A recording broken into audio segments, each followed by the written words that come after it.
Chapter 103 is an explosion art. The changing little black soil. For me. You bought it for me? Why for me? How could it be for me?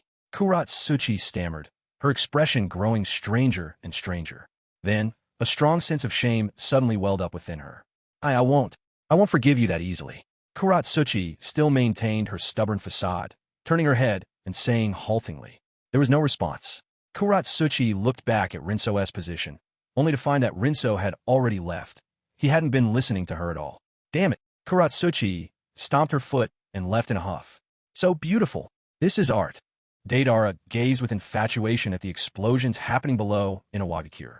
Art. Rinso appeared beside him at some point. Deidara glanced over, saw it was his third junior disciple whom he wasn't very familiar with, then turned back to Iwagakure and giggled. Yes, such beautiful explosions are definitely art. Art? Such an ugly thing. And you call it art? Rinso spoke with disdain. Hearing this, Deidara's body instantly stiffened, and he slowly turned his head with a ferocious look, staring intently at Rinso. What did you say? As he spoke, Deidara reached out to grab Rinso by the collar. Rinso scoffed, directly swatting his hand away, and repeated, I said, how can such an ugly thing be called art? Deidara instantly bristled. Damn it, damn it, damn it. Explosion is the most perfect art. You are not worthy to judge it. Art is for people's enjoyment, providing spiritual value. Your so-called explosion causes harm to others. How can it be considered art? Rinso argued logically. Deidara simply wouldn't listen. You're talking nonsense. I'm talking nonsense. Rinso approached Deidara, pointing towards the commercial street. Then you look for yourself. Is there a single person smiling because of your so-called art? Deidara looked towards the commercial street, no longer focusing on the explosions that excited him, but instead at the villagers on the commercial street. Some people were trapped under destroyed buildings, crying out in pain. Some had their shops destroyed, breaking down and cursing. Some were covered in dust, looking disheveled and miserable. Along the entire commercial street, there was no sound of praise, only wailing and cursing. Deidara couldn't help but take a step back, shaking his head in disbelief. Why? It's such a beautiful explosion. Why don't they like it? Deidara's voice was filled with utter disbelief. Seeing that Deidara could still react this way, Rinso couldn't help but breathe a sigh of relief. Fortunately, Deidara was still in the early stages of his fascination with explosions. In the original work, Deidara was an orphan at this time, and Anoki couldn't constantly monitor him, leading to a lack of attention. This was why Deidara fell deeper and deeper into the wrong path. If someone had intervened earlier, perhaps his innate love for explosions wouldn't change, but at least it wouldn't be so extreme. The current Deidara would still have some doubts because of his words. Later on, he probably would have just eaten his explosive clay and self-destructed, trying to take him down with him, if he had questioned him. Deidara squatted on the ground, seemingly undergoing some psychological construction. Rinso didn't know what kind of psychological construction Deidara was doing. Was he convincing himself to give up explosions? Or was he convincing himself not to care about other people's opinions? Rinso didn't want to see either of these outcomes. For the former, he never intended for Deidara to abandon explosions. He was still waiting for Deidara to research the various explosive clay ninjutsu with their heaven-defying effects from the original work. If Deidara gave up on explosions, wouldn't the C for Garuda from the original work be gone? Why didn't he research it himself? Of course, because he wouldn't waste his time on that. Explosive clay ninjutsu was useful in some aspects, but when it came to raising the upper limit of combat power, it was out of the question. His energy was very precious. As for the latter, Deidara would probably directly evolve into a fanatical explosion enthusiast, and then his words would be useless. So, Rinso reached out and patted Deidara, directly interrupting Deidara's thoughts. Don't bother me. Deidara was just pondering whether explosions counted as art, and being interrupted, he was naturally a bit impatient. Deidara, whether an explosion is art or not doesn't depend on the explosion itself, but on the person who uses the explosion. Rinso said earnestly. What do you mean? Deidara was confused. Hadn't Rinso just said that explosions weren't art? Why did he suddenly change his tune? My meaning is very clear. If you use explosions for pranks and destruction, then it is ugly and unworthy of being called art.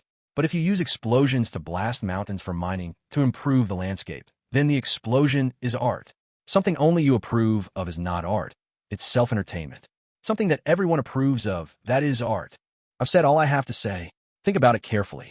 Rinso saw a thoughtful expression appear on Deidara's face, immediately stopped speaking, and let Deidara figure it out for himself. A moment later, Deidara came back to his senses, still a bit confused. I understand a little now. I'll slowly figure it out later.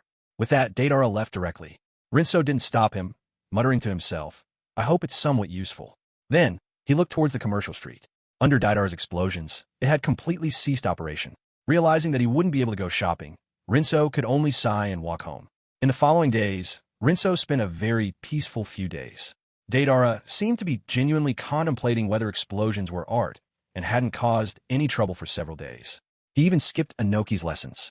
This left Anoki, who wanted to discipline Daidara, with no outlet for his power, suspecting that Daidara was avoiding him out of fear of being scolded, and he fumed with anger. Fortunately, Rinso promptly announced that he had learned Dust Release, which improved Anoki's mood and prevented him from getting too upset. What puzzled Rinso was that Kuratsuchi had suddenly become a bit strange these days.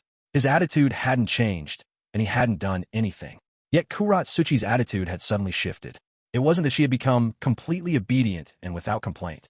Rather, now when Rinso asked her to serve tea, pour water, or massage his mouth, Kuratsuchi would say, "Scum, you can't even pour your own water. Huh? Iwao, you're really weak, aren't you? If I didn't help you with massages, you wouldn't be able to finish your daily training.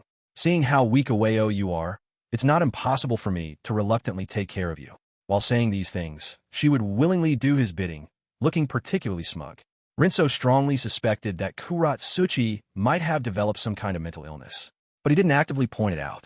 After all, he actually quite enjoyed Kuratsuchi like this.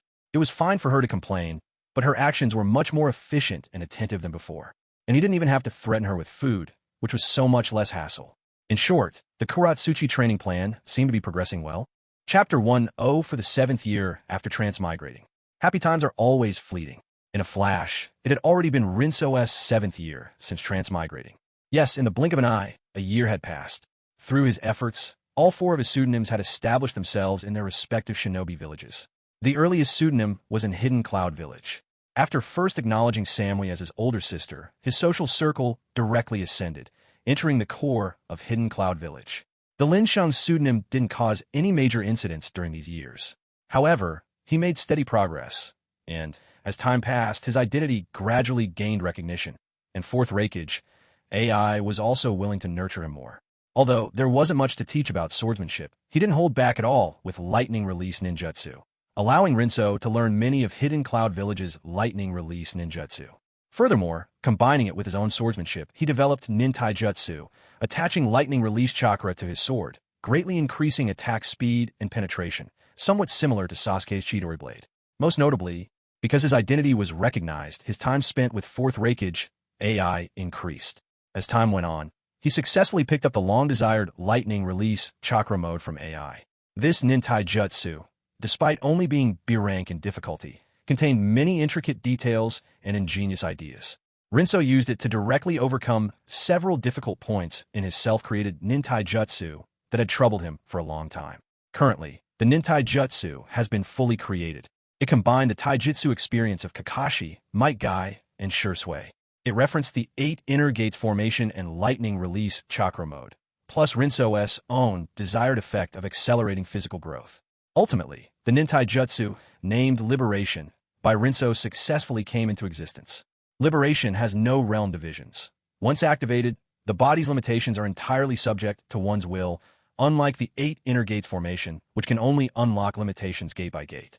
At the same time, when Liberation is activated, ninjutsu can still be used, and chakra within the body can still be mobilized. Of course, it's not to say there's absolutely no impact, but as long as one practices diligently, becomes more proficient, and improves their chakra control ability, it will be fine.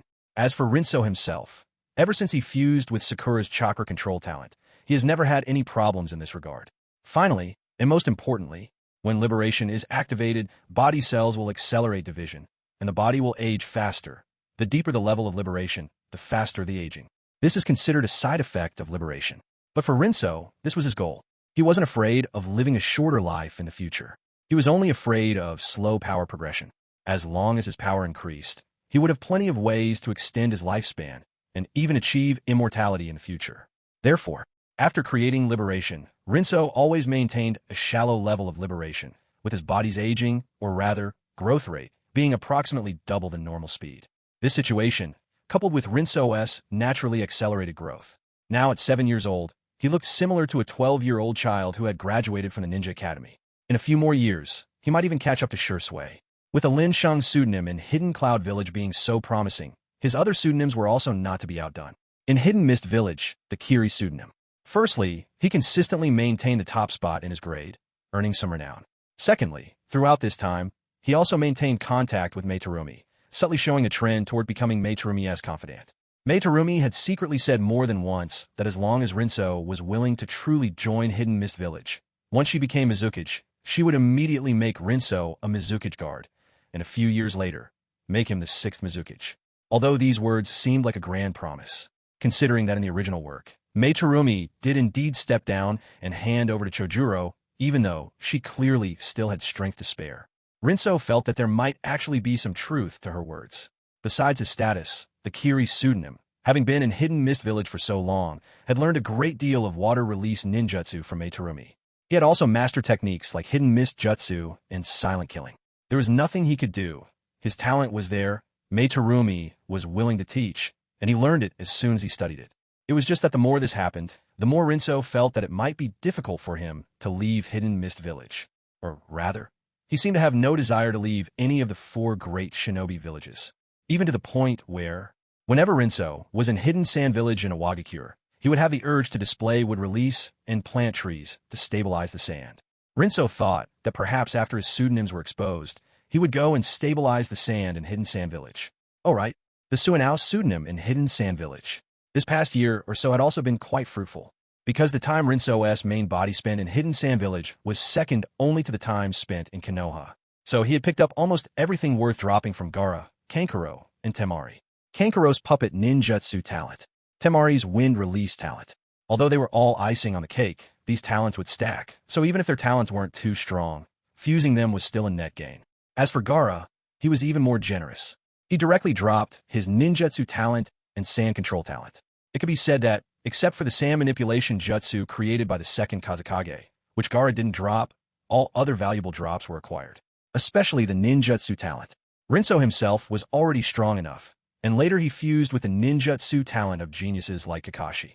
Even under these circumstances, after fusing with Gaara's ninjutsu talent, Rinso could still feel a significant improvement.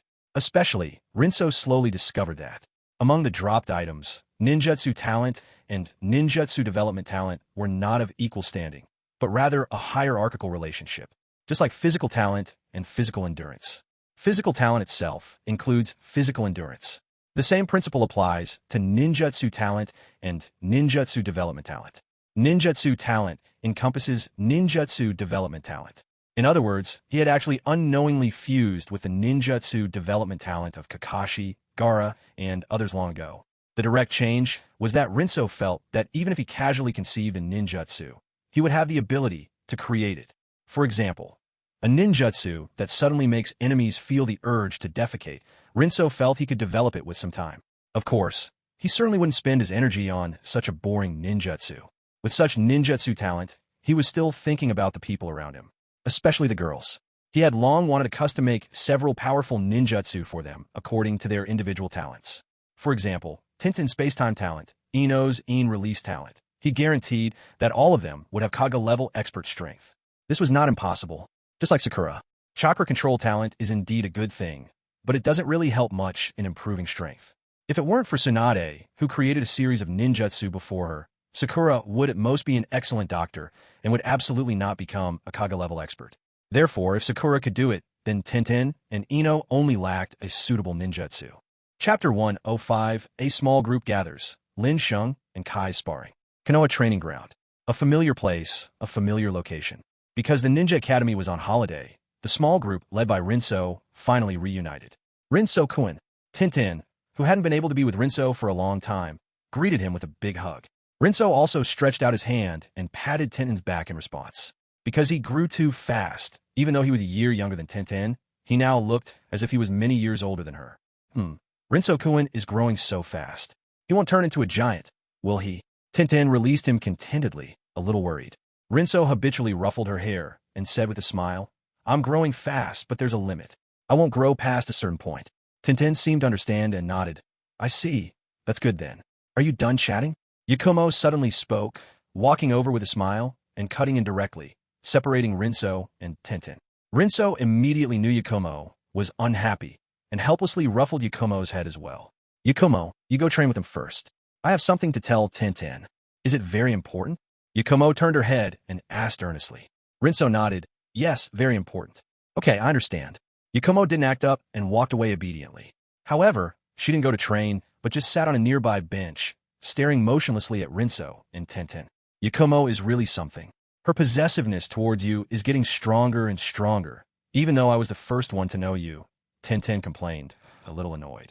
Rinso didn't agree, but comforted her. That's just Yakumo's personality. It's fine. Then, he quickly changed the subject. Tenten, what I just said wasn't an excuse. I really do have something to tell you. What is it? Tenten listened patiently, not in a hurry at all.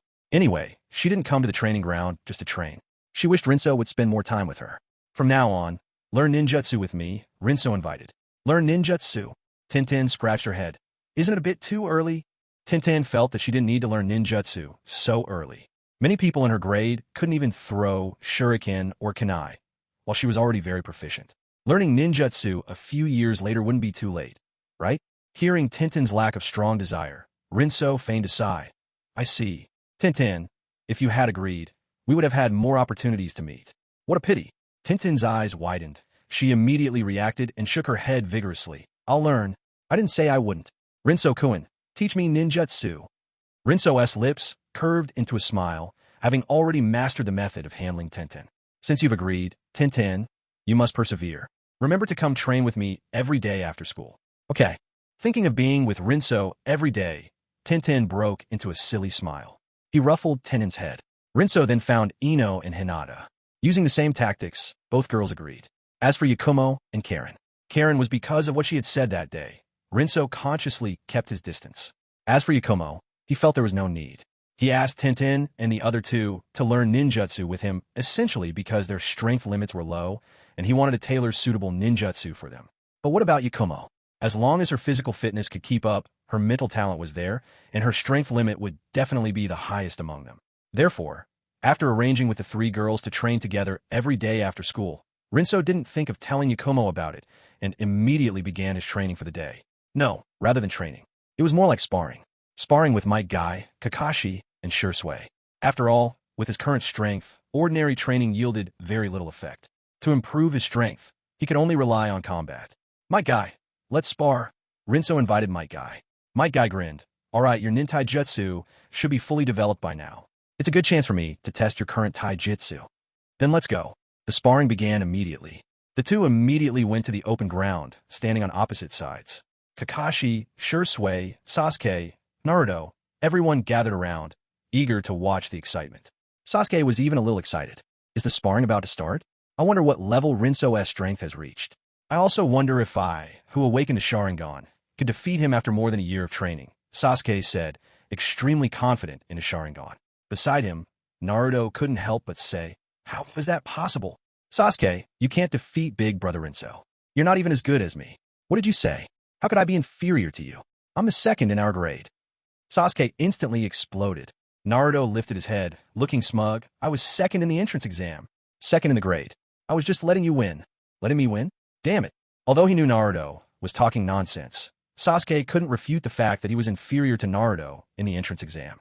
Furious, he simply ignored Naruto and watched the sparring in a huff. Seeing Sasuke not speaking, Naruto became even more smug and secretly glanced at Sakura beside him. However, Sakura completely ignored him, her entire focus on Sasuke. Seeing Sasuke angry, she casually disparaged Naruto. Don't bother with Naruto, he's just an idiot. You, Sasuke, are much more amazing. With Sakura's comfort, Sasuke's mood improved considerably. Conversely, Naruto was very upset, his face comically contorted. Shikamaru also stood by, and seeing this scene, he inexplicably recalled a phrase Rinso often uttered. Simps never end well. Focus on the spar. We don't even know what level Rinso's strength is at now. Niji, who had been silent, suddenly spoke. Within their small group, he and Sasuke were perhaps the only two who wanted to challenge Rinso. With more proficient Byakugan usage and more mastered gentle fist techniques, I should have the strength to challenge Rinso again. Niji clenched his fist, then looked towards the open ground. Then, a question mark slowly popped into his mind. Niji? Where are they? In the open ground. Rinso and Might Guy, who had been standing on opposite sides, moved simultaneously at a certain moment. After that, in Niji's eyes, The two seemed to have disappeared completely out of sight. Niji swallowed, a bold guess emerging in his mind. Then, blue veins bulged around his eyes, and he immediately activated his Byakugan. He then saw two chakra rapidly moving in the field, so fast that there were no afterimages. At the same time, Sasuke also encountered the same problem and immediately activated his Sharingan, finally barely managing to make out a bit of the scene. The two hadn't disappeared. Their speed was simply so fast that they couldn't see them at all. By some strange impulse, Sasuke and Niji turned to look at each other, both seeing their current feelings reflected in the other's eyes. Despair. Chapter 106. Defeating Kai and Finding Yugo? Who is my guy? He is the pillar of Konoha Village. He is one of the few, if not the only, jonin specializing in taijutsu in the village. That's a jonin. In Sasuke and Niji's eyes, he was an incredibly powerful existence that they absolutely couldn't resist. Let alone a jonin, even a chunin, they wouldn't dare say they could beat them. At most, they could last a bit longer. Of course, they were only 7 and 8 years old, so not being able to beat a jonin or chunin was perfectly normal. In fact, most people would praise them for having the confidence to defeat a genin. Indeed, Sasuke and Niji had always been proud of this, believing they were truly geniuses. But the problem now was, why could Rinso fight Might Guy, a jonin, to a standstill? Especially since the speed Might Guy displayed showed no signs of holding back at all. Even more terrifying was that Rinso could keep up. Sasuke and Niji realized this and both felt despair. They even felt a blush of shame when they remembered how they had thought they could contend with Rinso or even defeat him not long ago. With their strength, they would probably be instantly killed, wouldn't they? Sasuke and Niji thought. Besides the two of them, the others lacked sufficient eyesight and didn't even know that Might Guy and Rinso were already sparring in taijutsu, expressing their confusion. It wasn't until Kakashi explained that Rinso and Might Guy were too fast for them to see that they were belatedly astonished. However, compared to Sasuke and Niji, who felt despair because they wanted to challenge Rinso, their thoughts were all different. Shikamaru put away his usual laziness, his expression very serious, and couldn't help but murmur, "He's simply a monster." Choji, eating snacks, was also very surprised. Has Rinso already become this amazing? Naruto felt proud and happily shouted, "Big brother Rinso is so awesome." He was jumping around like a monkey. He's even more amazing than Dad, as expected of Rinso. Ino's mind recalled Rinso's timely appearance to protect her and her mother. Even now, thinking about it, her heart still felt warm and full of security. As she thought about it, her face turned red. Dad and Mom both like Rinso a lot, so there shouldn't be any obstacles to us getting married later. The precocious Ino fantasized about marrying Rinso when she grew up, making herself happy, and couldn't help but murmur, "Rinso, I accept your proposal." Wishful thinking. Yakumo's expression twisted slightly. Marry Rinso? That's just a dream. She will be Rinso's future bride. She even imagined having children with Rinso, just like her mom and dad.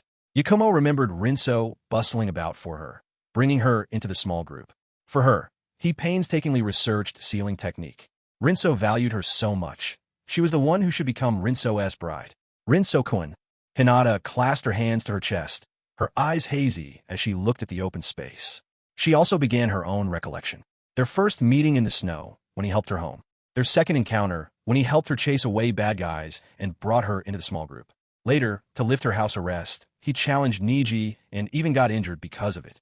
And then, he helped her learn Gentle Fist, patiently teaching her every day. Hinata remembered every single moment deeply, especially when she accidentally overheard her parents talking in the middle of the night. She learned that her mother was able to safely give birth to her sister, largely thanks to Rinso. Hinata felt that she owed Rinso far too much. If she owed him so much, how could she repay him?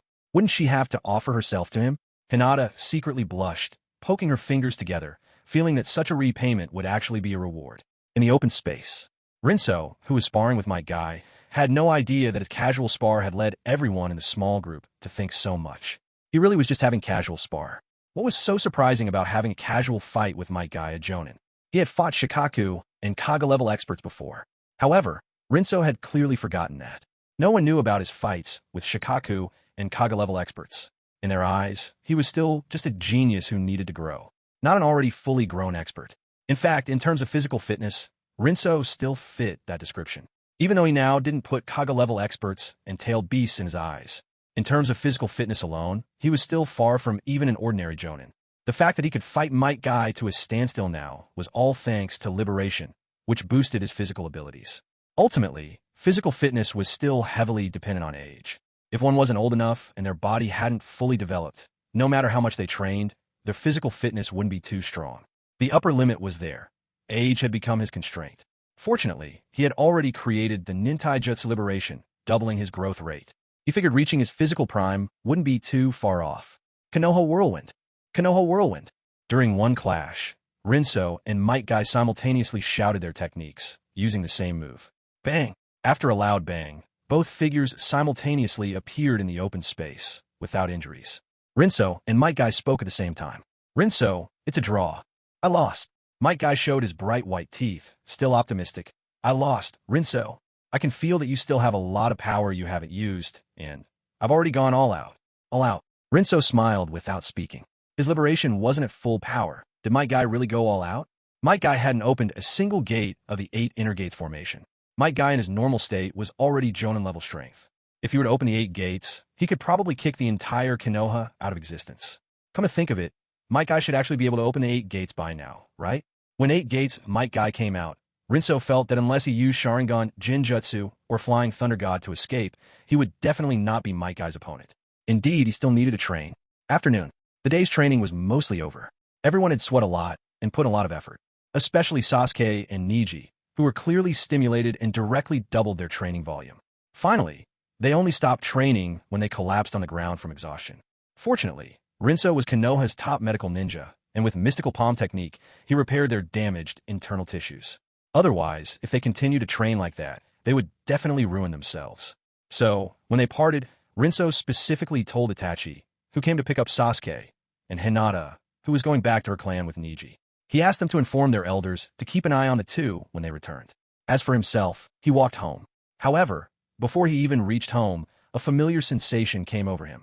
A large segment of memory suddenly appeared in his mind. Rinso quickly sorted through it and learned that the memory belonged to his Wanderer alter ego, and the message that the Wanderer alter ego had to transmit to him immediately, even at the cost of dissipating, was, Yugo has been found? Chapter 107 News about Yugo. Tsunade. Should we renew the contract? Ninja World, Konoha Continent. Northern part, within a small country. Rinso, the Ronin alter ego, stopped in a small town with Tsunade and Shizen. After checking into 2 rooms at the town's only inn, the 3 went out together to find a barbecue restaurant for dinner. The barbecue restaurant wasn't very crowded. Including Rinso and the 2 women, there were only about 10 people in total at 3 tables. After sitting down, Rinso was the first to pick up the menu. After a quick glance, he said, 10 portions of pork belly, 3 portions of beef cubes too. After ordering a large amount of meat in one breath, Rinso then handed the menu to Tsunade and Shizen, who were sitting opposite him. Tsunade picked up the menu, licked her lips, and said, 1 case of sake. Shizen shook her head helplessly and ordered 2 cold dishes, 3 noodle soups. That'll be all for now. All right, please wait a moment, the 3 of you. Meeting a big customer, the shop owner's tone became much more enthusiastic. After the shop owner left, Rinso pushed his bowl towards Tsunade without saying a word. Tsunade picked up the bowl and went to the condiment area. She quickly added various dipping sauces and mixed them very skillfully. After pushing the bowl back to Rinso, Tsunade sat down, but her hand was immediately grabbed by Rinso. Tsunade looked over and saw Rinso holding a piece of paper, wiping away some sauce that she had accidentally gotten on her hand while mixing the condiments. She then said casually, "Wipe it carefully, all right?" "Yes, wipe between the fingers too." Got it, Rinso replied, holding Tsunade's somewhat soft and tender palm, carefully wiping her hand clean. Shizen watched and couldn't help but sigh in her heart. They've only known each other for a year. Why do they get along so familiarly? Shizen felt that if she didn't clearly know their relationship, she would probably think they were incredibly intimate, almost like a married couple. But in reality, normally, their interactions weren't that frequent. Although they traveled the ninja world together, their goals were different. Rinso was dedicated to finding bloodline limits or special treasures. As for Tsunade, she basically went to the casino as soon as she woke up.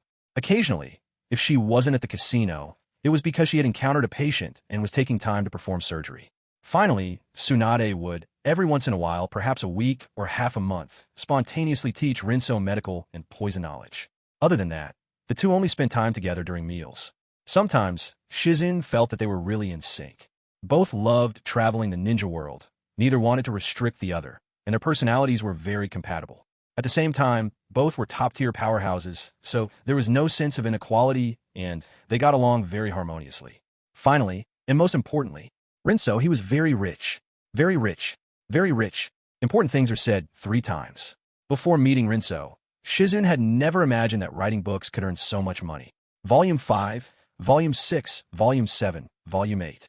Over this past year, she had watched Rinso's books become increasingly popular. Even though the print run was increased every time, they still sold out on the first day. If she hadn't been with Rinso every day, and Rinso hadn't specifically saved a copy for her, she wouldn't even have been able to read it. Thus, it was easy to imagine how much Rinso had earned. It was no exaggeration to say that Shizun felt that even if Tsunade kept losing for the rest of her life, Rinso could still pay off her gambling debts. That's right, this was the most important point. Rinso, he could pay off Lady Tsunade's gambling debts. Shizun felt that if Tsunade missed such a suitable partner, she would definitely never meet another one. So, she specifically tried to subtly set the two up one evening. And the result, Rinso didn't react much, but Tsunade uncharacteristically scolded her. And for the next month, she subconsciously avoided Rinso. It wasn't until she ran out of money and was terribly hungry that she started interacting with him again, and it has continued to this day. Sigh. Lady Tsunade isn't willing to say who the person she can't forget is, and now she's unwilling to interact with new people. It's really annoying, Shizun thought, a little troubled. While Shizun was lost in thought, the shop owner had already brought out the meat and sake, as well as pickles and soup. The three began to eat. In the barbecue restaurant, besides the sizzling sound of grilling meat, there was only the discussion of 4 people who seemed like hunters at the table next to Rinso's. Did you guys hear about that mountain to the north? That mountain to the north? Oh, you mean that weirdo, right? Yeah, that weirdo. He appears and disappears like a ghost. I wanted to hunt and bring back some game, but he immediately came out to stop me. He's strong too, so annoying. Now that you mention it, I remember. That guy who's over 2 meters tall, right? I'm telling you, that weirdo is probably a half-human, half-beast hybrid. One time, I secretly hunted a few small birds, and that guy directly turned into a monster. If I hadn't run fast, I would have been finished there. The casual conversation of the hunters entered Rinso's ears, and he immediately caught the keywords. Over 2 meters tall, protecting animals, transforming into a monster. Long-sealed memories began to resurface. A name he had been searching for a long time suddenly appeared in Rinso's mind. One of the members of the Hawk Squad, who didn't have many scenes in the original work but had a high sense of participation. The origin of the cursed seal, a true sage body whose body instinctively absorbs natural energy. Yugo, this was the person he had longed for a long time, wanting to acquire his special physique. He had traveled the ninja world for 2 years. He had been to many places and inquired about Yugo many times, but all to no avail, and he gradually gave up. He didn't expect that now. What he sought far and wide, he found effortlessly. That mountain to the north, huh? Rinso silently noted it down, planning to investigate the situation after dinner. If it really was Yugo, that would be perfect. Thinking this, Rinso's eating speed quickened a bit. As for Tsunade, she didn't eat much grilled meat. Instead, 1 bite of meat was enough for her to finish an entire bottle of sake. A pure drunkard, gradually, her face turned red, and her speech began to slur. Hiccup, Tsunade leaned against Shizun, burped, and suddenly said with a hint of sadness, "Sigh, a year has passed so quickly." Rinso understood, realizing that Tsunade was referring to the agreement he had made with her. He would help Tsunade pay off her gambling debts, and Tsunade would teach a medical ninjutsu and travel with him for a period of 1 year. Now, the time limit had expired. She looked at Rinso and shook her head. Too bad. No more free meals to sponge off of in the future. Beside her, Shizun, who had expected Tsunade to say something sentimental, immediately had a black line appear on her forehead. Lady Tsunade. All right, I know. Shizun, you really meddle too much, Tsunade said, waving her hand. She sat up straight, a blush on her cheeks, her enticing lips slightly parted, and with a somewhat hazy look in her eyes, she looked at Rinso. Hey, Wanderer, want to renew the contract? Chapter 108 Lin Sheng's Rejection. Tsunade's Feeling of Deja Vu. Rinso picked up the small bowl and took a sip of the noodle soup, feeling warmth spread through his entire body. Facing Tsunade's words, which he wasn't sure were a joke or genuine, he didn't even ask about the conditions, shaking his head very seriously. Let's not, he said. It wasn't that he couldn't accept Tsunade taking advantage of him, but rather a combination of several factors. First, his initial reasons for keeping Tsunade by his side were only twofold. To learn medical ninjutsu from Tsunade and to make up for his shortcomings in the field of medicine and poison. He had achieved this in a year. Poison was no longer his weakness. Now he was worthy of the title of the top medical ninja. After all, in terms of his mastery of medical ninjutsu and understanding of human anatomy, he was in no way inferior to Tsunade. Furthermore, While Tsunade had the assistance of Katsu, he also had the assimilation self-healing technique. One could say they each had their advantages and disadvantages. The second point was to find out who the person was who had caused a change in history and what they looked like. As a result, after a year of repeated probing, he finally concluded. Although that person held immense importance in Tsunade's heart, Tsunade actually didn't know that person's appearance or name. As for what exactly happened between that person and Tsunade, that was not something probing could reveal. When he directly asked, he was met with Tsunade's extreme resistance. Thus, this second point also came to nothing. If his objectives were either achieved or unachievable, then there was no need to keep Tsunade by his side. Secondly, having Tsunade around also hindered him quite a bit. To conceal his identity, he couldn't use would release, Sharingan, Byakugan, Uzumaki Bloodline, or most Konoha-style ninjutsu. When traveling, he also had to consider Tsunade, unable to use Flying Thunder God to shorten the journey and save time. So, if keeping Tsunade was unnecessary and even a hindrance, why should he keep her? Exactly 1 year had passed, so parting ways was for the best. That's fine too. Tsunade picked up her sake cup and drank it slowly, falling silent. The atmosphere at the dinner table was similar. In silence, Rinso finished eating, got up to pay, and left alone. Outside the barbecue restaurant, dusk had arrived. Rinso went to a deserted corner, preparing to return to his main body. Finding Yugo, even though he could handle it alone, it was better to inform his main body. Soon, he disappeared. Not long after, the main body, Rinso, appeared, browsing the memories in his mind while transforming into the size and attire of his Ronin alter ego. The mountain to the north, that's over there, right? Rinso mumbled to himself, confirming the direction, and immediately set off.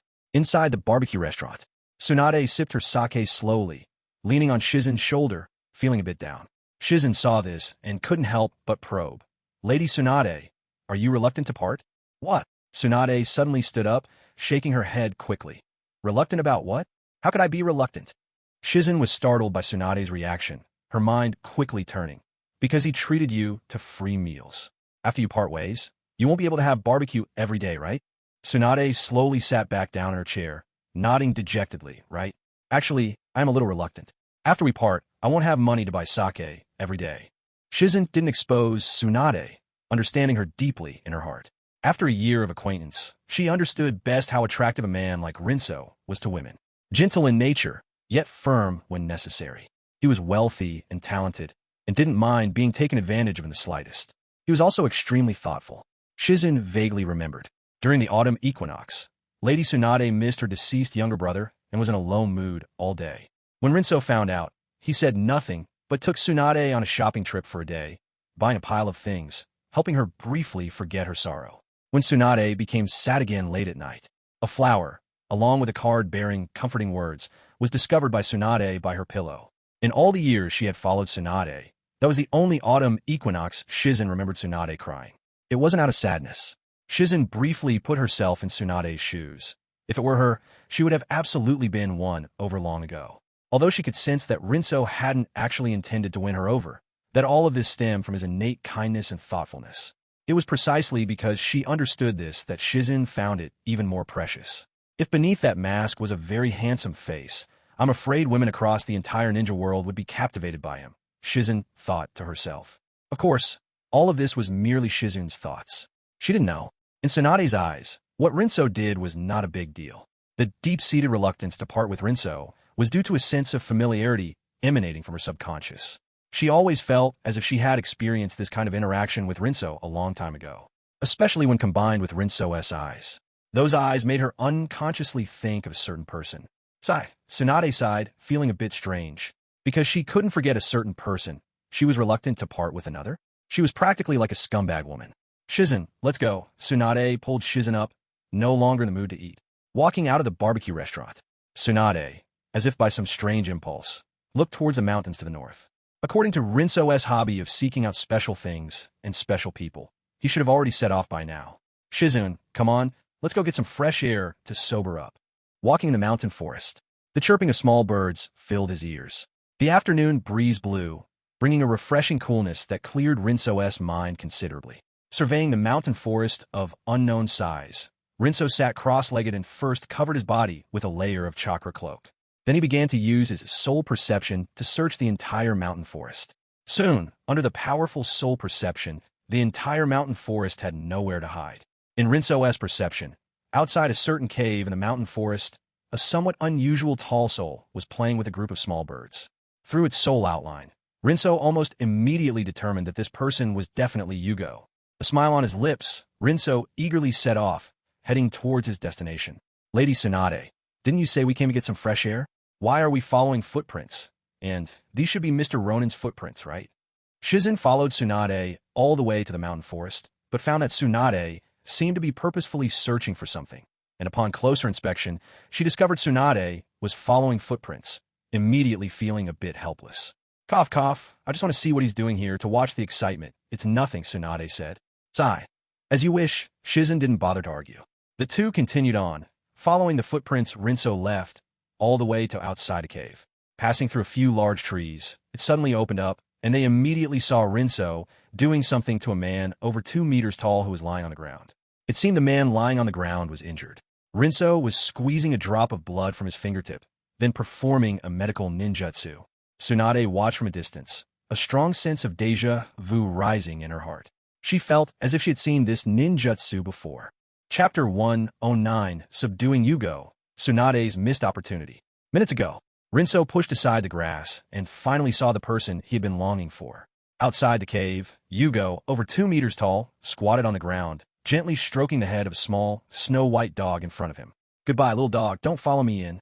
Yugo waved his hand and walked into the cave. Because of the killing intent that constantly leaked from his heart, he needed to suppress it for a long time, so he didn't spend much time outside each day. Today, his time outside was already nearing its limit.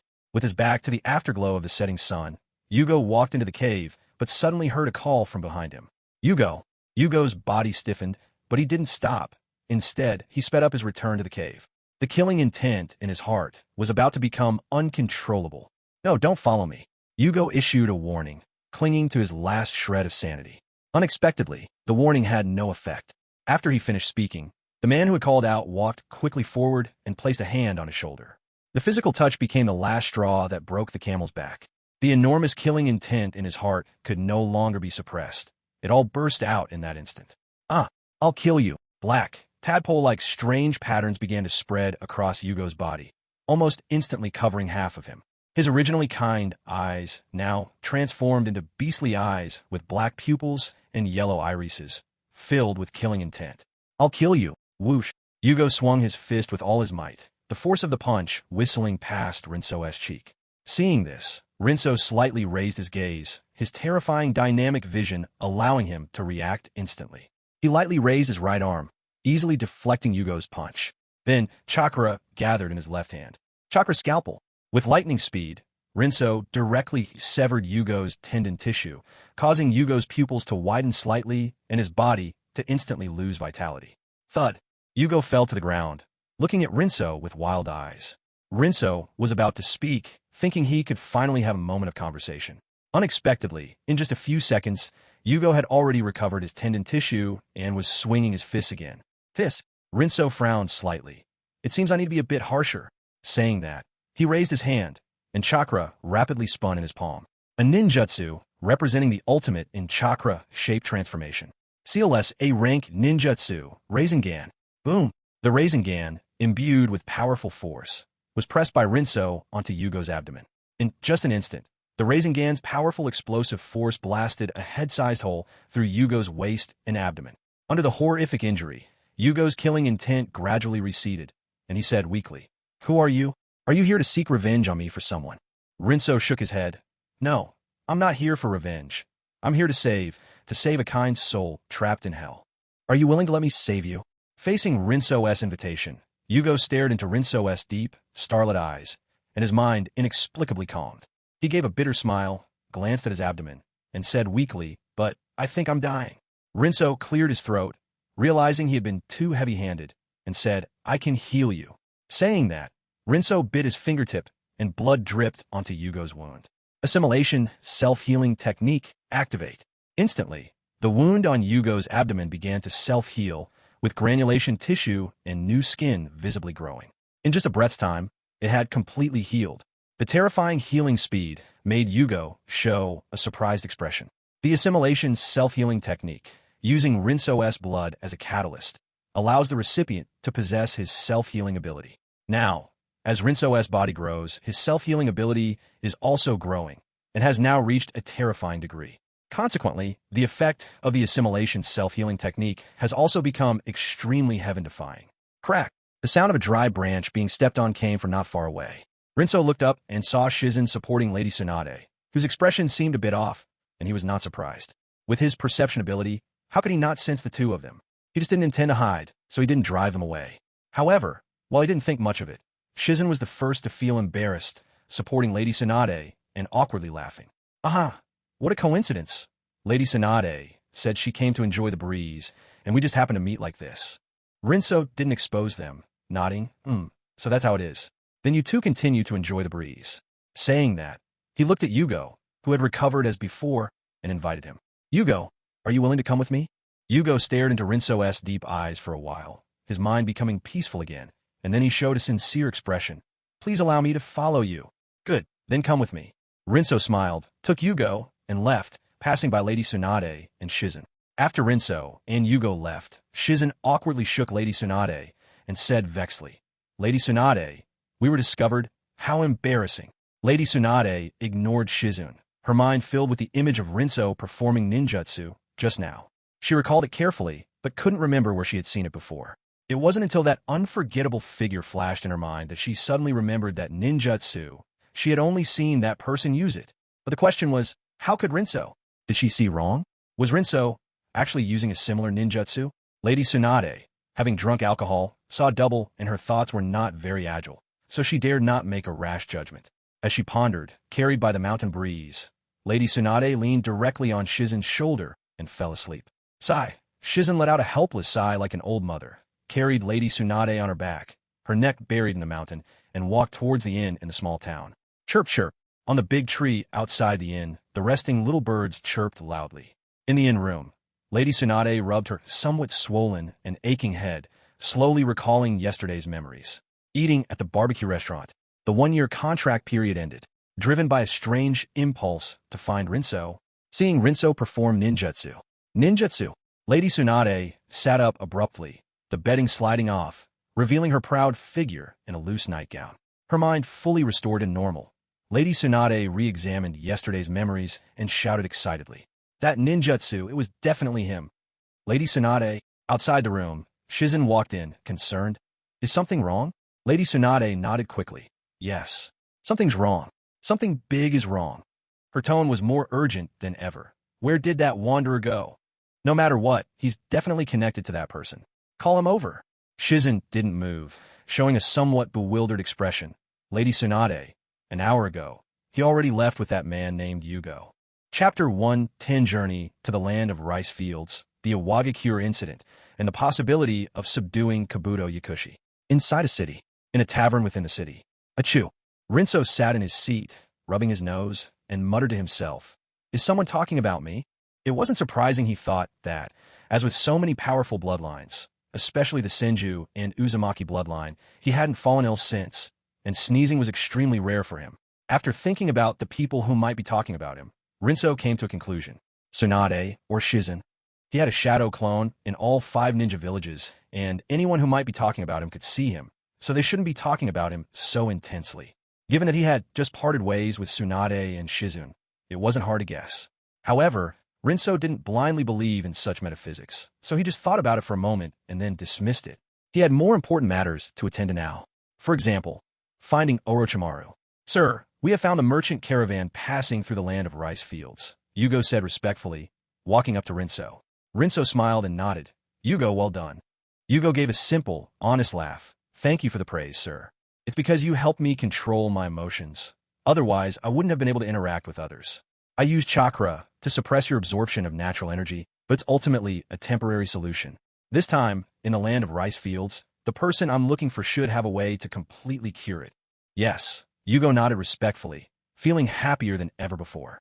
Although his strength had declined because he couldn't absorb natural energy, he was content that murderous intent no longer constantly surged in his heart. Soon, Rinso and Yugo walked out of the tavern and boarded a carriage in the merchant caravan. He looked out the window as the shops on both sides of the street rapidly receded. The caravan quickly left the city. Outside the city, the road stretched out desolate. Rinso fell into deep thought. Since he had said he would look for Orochimaru, he naturally set off immediately. The land of rice fields was his destination. If he remembered correctly, Orochimaru had established Otogekyure in the land of rice fields and developed his forces there. The exact timeline wasn't mentioned in the original work. Rinso didn't know if Otogekyure had been established yet, but he knew that Orochimaru couldn't have suddenly established Otogekyure. He must have started planning long in advance. So, no matter what, the land of rice fields must have many of Orochimaru's informants now. Therefore, as long as he went to the land of rice fields, contacting Orochimaru would be simple. As for why he needed to find Orochimaru, that was of course because of Yugo. Yugo's special constitution naturally absorbed natural energy. Such a constitution seemed very good. With this constitution, wouldn't learning Sage Mode be a piece of cake? And there would be no need to worry about stamina. But with good comes bad. Yugo's constitution had a unique advantage in Sage Mode. But what if the person with this constitution couldn't actively control when to absorb natural energy? They would likely become another Yugo, constantly absorbing natural energy and eventually losing control. This was what Rinso was concerned about. He wanted Yugo's constitution, but he was also afraid of absorbing too much natural energy and losing control. Even if his vessel could certainly contain a vast amount of natural energy. But if this problem wasn't solved, even if he acquired Yugo's constitution, he wouldn't directly integrate it. Rinso believed that no one in the entire ninja world, except Orochimaru, could deal with Yugo's constitution. The reason it wasn't dealt with for so long in the original work was probably not that Orochimaru couldn't do it, but that he simply didn't intend to. He only saw Yugo as material for his Curcio research. Now, by bringing Yugo to Orochimaru, they could completely cooperate. He could allow Orochimaru to use Yugo for Curcio research, but at the same time, Orochimaru must also expend effort to solve Yugo's constitution problem. He believed Orochimaru wouldn't refuse. At night, the merchant caravan stopped in the wilderness, and a bonfire was lit. Inside the carriage, under the glow of a kerosene lamp, Yugo was engrossed in a book. Finally free from the influence of natural energy and able to do things peacefully, Yugo chose to read. Rinso didn't disturb him, instead taking out paper and pen to write the 9th volume of the Ronin's Travels. For certain reasons, he hadn't finished the 9th volume yet, and the publishers were already urging him to finish it quickly. No, it was definitely not because he had achieved financial freedom and thus became complacent. Rinso frowned slightly, his temples throbbing. A series of memories suddenly appeared in his mind. From Owagakure, "I'm going out for some fresh air," Rinso said to Yugo. He walked out of the carriage, away from the caravan. In the darkness, Rinso released a shadow clone to take his place, while he himself used Flying Thunder God to travel to Owagakure. Owagakure, outside the village. Rinso stood on a high slope, looking down at the river below. On both sides of the river, two people dressed in Owagakure Umbu uniforms watched each other warily, ready to act at any moment. Looking at the two below, Rinso's expression was somewhat complex. Family members fighting each other. Nono Yakushi, Yakushi Kabuto. Yes, Yakushi Kabuto and Nono Yakushi. The former, Orochimaru's capable assistant, a scientific genius who even surpassed Orochimaru later, evolving into a sage, a character who would occupy a large section in the history of the entire ninja world.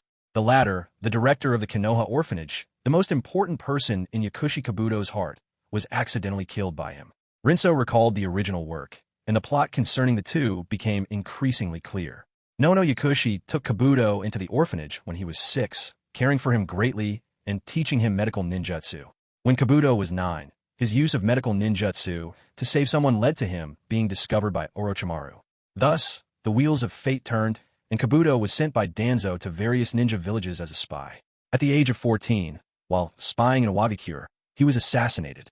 The assassin was none other than Kabuto's most beloved orphanage director, Nono Yakushi. Kabuto initially didn't know who the assassin was. After killing her, he discovered her identity and was overcome with grief. He even realized that Nono Yakushi didn't recognize him at all. Then Orochimaru seized the opportunity, revealing the truth. It turned out that the pictures of Yakushi Kabuto that Danzo gave Nono Yakushi were always fake. Kabuto fell into confusion and was convinced by Orochimaru's words. Orochimaru successfully acquired an SSR-level subordinate. This was the full story.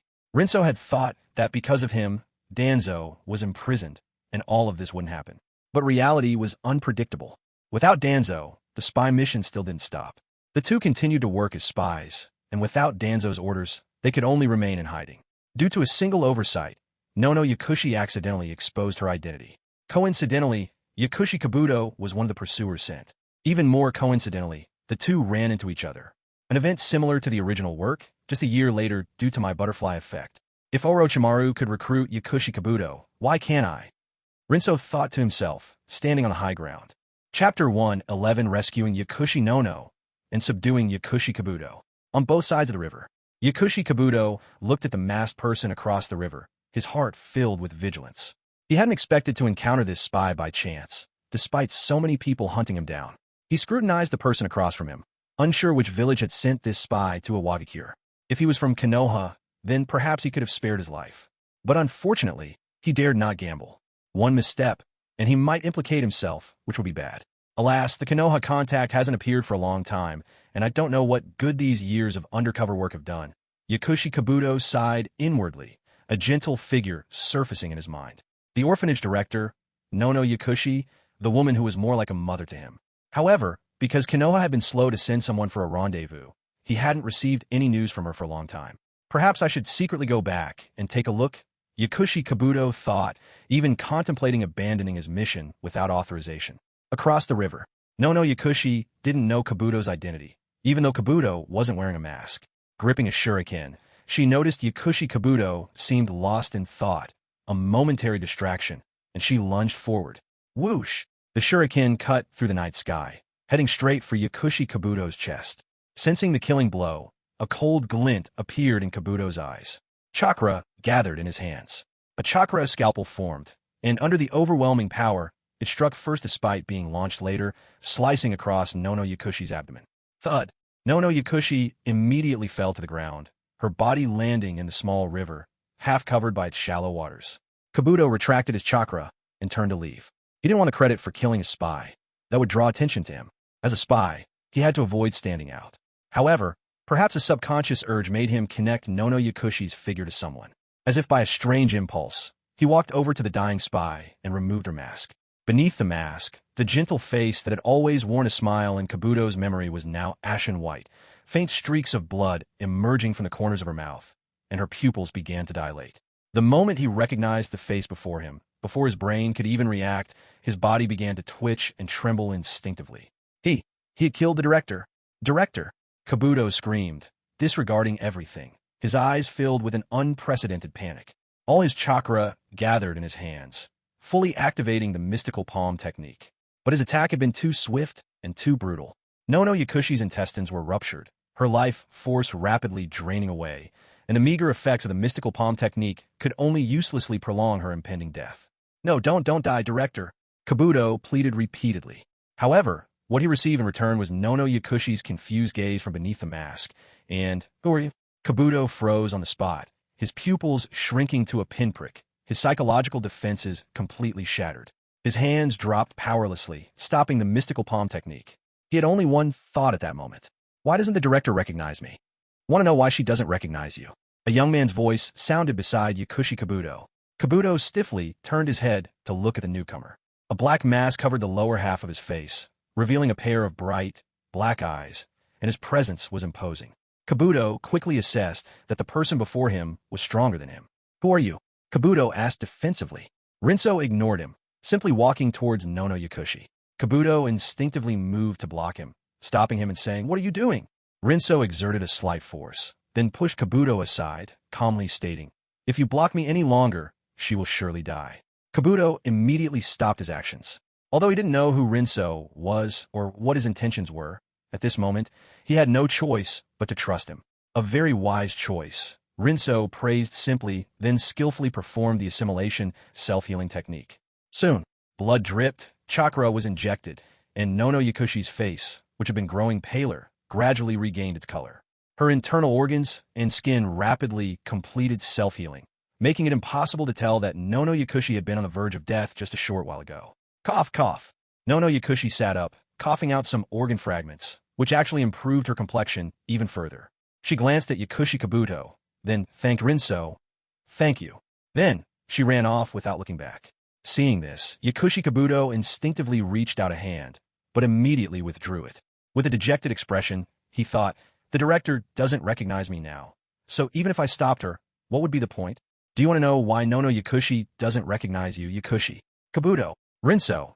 As if he could guess Yakushi Kabuto's thoughts, spoke in time. Kabuto immediately perked up his ears, staring intently at Rinso. How do you know?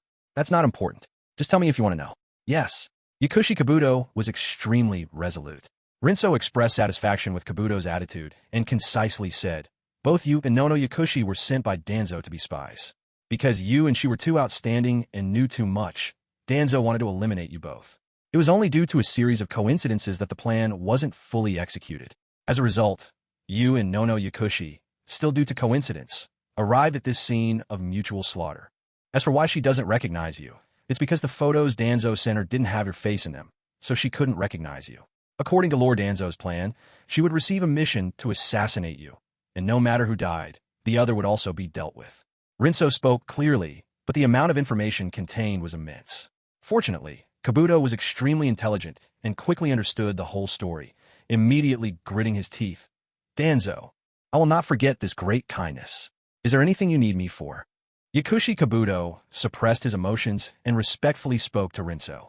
He understood that Rinso helping him for no reason and telling him so much was definitely not out of kindness. Clever, Rinso praised again. I don't ask for much, just one thing. Follow me from now on and work for me. In exchange, I can ensure Nono Yakushi's safety even after she returns to Konoha, and I'll provide funding for the orphanage. How about it? Rinso confidently laid out his trump card. Yakushi Kabuto fell into deep thought, not doubting Rinso's capabilities. After all, someone who knew so much about Danzo's affairs couldn't have a low identity or strength. It's just, if he followed Rinso, would he still be able to see Nono Yakushi in the future? As if seeing Kabuto's doubt, Rinso smiled and said, don't worry, if you follow me, you can still return to Konoha in the future. I won't restrict you on that, as long as you allow me to place some restrictions on you. Some restrictions? Kabuto immediately understood, then instead showed a smile. So, I actually had no choice, did I? Kabuto said. Rinso did not deny it. I'm grateful that you told me these things, and I thank you for healing the director. As long as you don't make me do anything to harm the director in the future, I am willing to be at your command. Kabuto knelt on one knee. Rinso reached out and directly carved a cursed seal on the back of Kabuto's neck, the pattern being a sun emitting waves of heat. This was a curse seal he had developed himself, its effect being simple and direct control, quite basic, but it was enough. Chapter 112. A day at the training ground, Yakumo's hypnotic illusion. After subduing Yakushi Kabuto, Rinso did not immediately assign him any tasks, mainly because he currently had no need for Yakushi Kabuto. While Kabuto's research talent was strong, he still needed guidance. And on his side, there was currently no such talent. No, not just on his side. In fact, throughout the entire ninja world, research talent was extremely rare. In a short time, Rinso could only think of Orochimaru. Therefore, Rinso planned to wait until he established a collaboration with Orochimaru, then directly assign Yakushi Kabuto to him, letting Kabuto assist Orochimaru in research to accelerate the research speed, and at the same time, help him monitor Orochimaru, killing two birds with one stone, so to speak. Kabuto, find a time to leave Awagakure. Don't worry about the mission. No one will hold you accountable, Rinso said to Kabuto, his tone confident. How could he not be confident? Danzo was already in prison. It was possible that no one in Konoha even knew they had spies outside. Thank you. Kabuto's expression was sincere. Kabuto's matter came to an end. Rinso left using the Flying Thunder God. However, since he had already created a shadow clone next to Yugo, he simply wouldn't go there himself. Since the shadow clone was already out, he himself would naturally return to Konoha to enjoy life. Although the feeling of fatigue would return with the shadow clone, the comfort of enjoying life wouldn't be transmitted back much. So, he would go enjoy it himself. Thus, the next day, Rinso woke up from his bed, feeling incredibly refreshed. Through the memories in his mind, he already knew. The shadow clone he had left in Konoha had lived a day according to his normal routine. Waking up early to train at the training ground, returning home for lunch, visiting Senjumiho, returning to the training ground in the afternoon, and ending the day's training after a period of exercise. A very regular and ordinary day. Nothing went wrong, and Rinso was very satisfied. He got up, washed up, and ate the breakfast his parents had left on the dining table. Simple, about 50 meat buns, plus a pot of beef and radish soup. After eating a little, Rinso went out and walked towards the training ground. Passing by various businesses, he was forced to accept a bag of buns, a bowl of meat soup, a serving of Odin. Fed all the way to the training ground, Rinso finally felt full. Under his powerful digestive ability, it was quickly converted into the energy his body needed. At the training ground, he responded to the enthusiastic greetings of the ninjas one by one. Then he saw the Hyuga siblings, who had arrived at the training ground early as always. Little Hinata, as before, took small steps forward, her cheeks flushed, looking at Rinso expectantly. Pat, pat. Hinata let out a shy whimper, but her expression was very satisfied. Niji next to her. Thanks for asking. He was already used to it. So, the day at the training ground began with teaching Hinata and Niji the gentle fist. It is worth mentioning that, during one of Rinso's visits to the Hyuga clan to give Hyuga Harurin her daily healing, Hyuga Hayashi inexplicably demonstrated the gentle fist. Therefore, he now had a legitimate source to claim he had learned gentle fist, 8 trigrams palms. Then, he could naturally continue teaching both Hinata and Niji. Rinso, I seem to have gained something, but why do I feel like someone else gained more? He didn't think much of it. Time quietly passed as he taught the gentle fist. At the training ground, the members of the small group arrived one after another. Among them, Ino and Tintin immediately gathered around Rinso as soon as they arrived. Ino gave Rinso a flower from her flower shop, a flower Rinso didn't recognize. Well, actually, besides roses, he didn't recognize most flowers.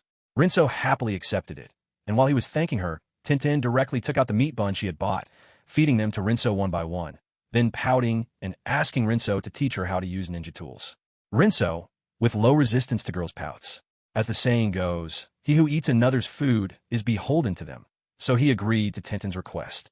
Seeing this, Ino also made the same request, and Rinso agreed again, and casually put the flower Ino gave her back into Ino's hair, saying he would keep it for a while. Strangely, Ino inexplicably blushed. In the distance, Shikamaru shook his head, bellflowers being given back and forth. Later, Yakumo and Karen also came to the training ground. Karen, as always, stayed away from Rinso, not wanting to interact. Rinso didn't force it, feeling that maintaining the status quo was fine.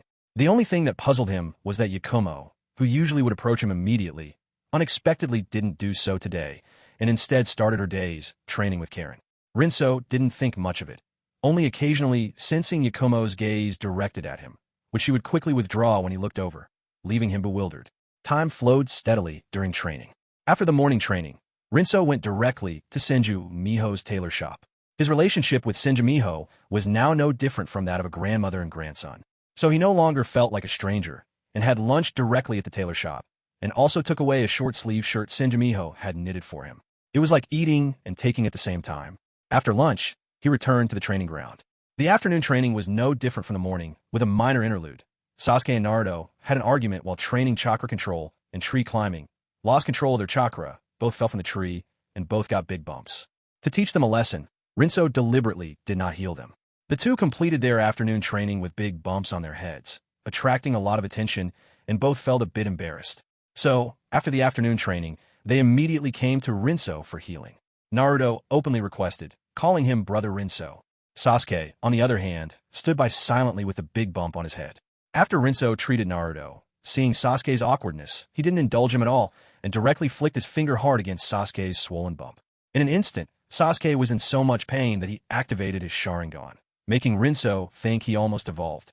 After flicking him, Rinso used the excuse, I flicked you, so I'll heal you, it's fair and reasonable, and treated Sasuke, who left awkwardly without looking back, unsure whether to complain or thank him.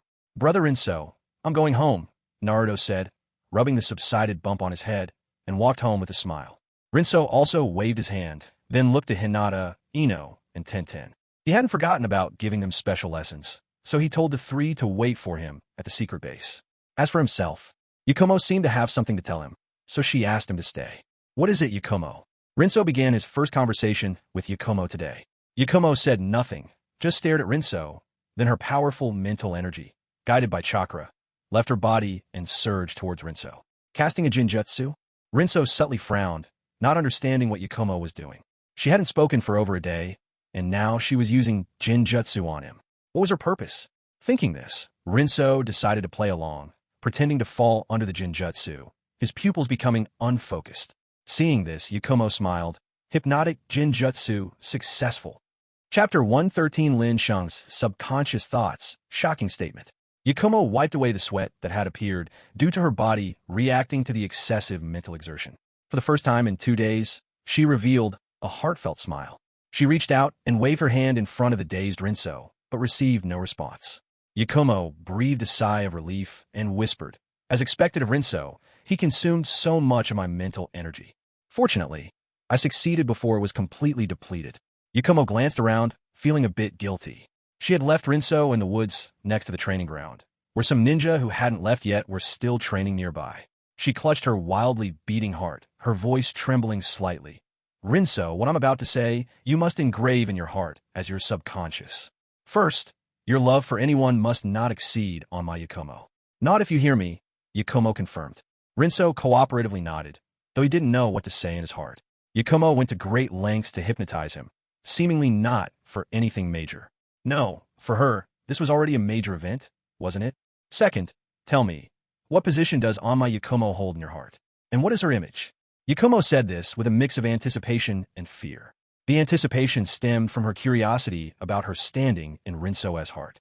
After all, she was the last one to join Rinso's group. The fear was that the truth Rinso revealed might be something she couldn't accept. What position does Yakumo hold in my heart? Rinso was also puzzled, because he had never actually considered such a question. They were all friends. Why differentiate by rank? The only time he had ever pondered it was when distributing the flying thunder god kunai. And at that time, he didn't even know Yakumo.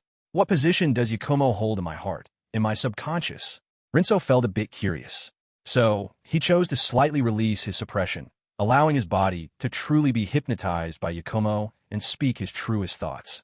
Thus, with both Rinso and Yakumo curious and expectant, Rinso's body spoke. A very good friend. Anma Yakumo subtly breathed a sigh of relief. Her eyes instantly filled with joy. However, Rinso's lips were still moving. She is one of my destined future wives, my possession. I don't want other boys to get close to her. It's best if she only relies on me. That would make me happy. Rinso, enough, damn mouth, what are you saying? Rinso himself didn't know that he would have such thoughts in his subconscious. He was instantly stunned. Then he looked at Anma Yakumo. 1 second she had a relieved expression, but the next second she heard Rinso's explosive statement. In an instant, Yakumo briefly had Hinata's shyness, a blush spreading all the way to her earlobes, and faint white steam even emanating from the top of her head. Why, wife? The usually somewhat Yandere-leaning Yakumo uncharacteristically fell into shyness, her voice stammering like never before. Faced with Rinso's incredibly possessive statement, not only was she not repulsed, but her body instinctively began to tremble with excitement. So much so that she didn't even notice the words one of in Rinso's speech. I. Yakumo didn't know what to say, only feeling some dark emotions suppressed in her heart instantly dissipate. Those twisted emotions that had arisen because she was a latecomer quickly vanished. She touched her cheeks, which were rosy and hot. Then, she opened her mouth again, still intending to ask something else. Seeing this, Rinso dared not continue to mess around, quickly moved his body slightly, and a hint of struggle appeared on his face. Are you breaking free from a genjutsu? Yakumo's tone was regretful. There were so many things she hadn't said, so many questions she hadn't asked, but there was no choice. She had to temporarily suppress her inner thoughts, and quickly said, forget all the memories from just now. As Anma Yakumo's voice fell, Rinso's pupils focused at the opportune moment. Under Yakumo's somewhat nervous gaze, Rinso slowly spoke. Yakumo, why did you call me over? Yakumo visibly relaxed. Nothing, I just wanted to remind you to dress warmly. It's getting a bit cold lately. Oh, I see. Then I'll go give Hinata and the others some extra training. I'll wear more clothes tomorrow, Rinso said. Goodbye. Yakumo nodded, watching Rinso leave the secret base. Rinso taught the three, Hinata, Ino, and Tintin, with a normal expression, showing no sign that he had just revealed his darkest thoughts to Yakumo. Well, he actually couldn't help it. Although he didn't think of himself as a little son like Naruto, he also didn't think his heart was particularly dark. Most of his usual calculations involved thinking about whose value was higher, who had more items that could be dropped, and spending more time with them. As a result, when Yakumo asked him that, how did he even say such things? Rinso felt that it was absolutely a problem with Yakumo's genjutsu itself, not with him. After realizing this, Rinso felt relieved and focused on teaching the three, his thoughts gradually shifting to the three ninjutsu he had specially developed for them. Hinata. Her taijutsu talent was average, ninjutsu talent was average, genjutsu talent was average, and she had no additional talents. The only thing was Hinata's Hyuga bloodline, which was extremely pure, and her Byakugan was a main family Byakugan with no blind spots. Therefore, Rinso specially modified the gentle fist art according to Hinata's physique and various data. Ino, her ninjutsu and taijutsu talent were also not very good. But in terms of genjutsu, Ino was definitely an undiscovered genius.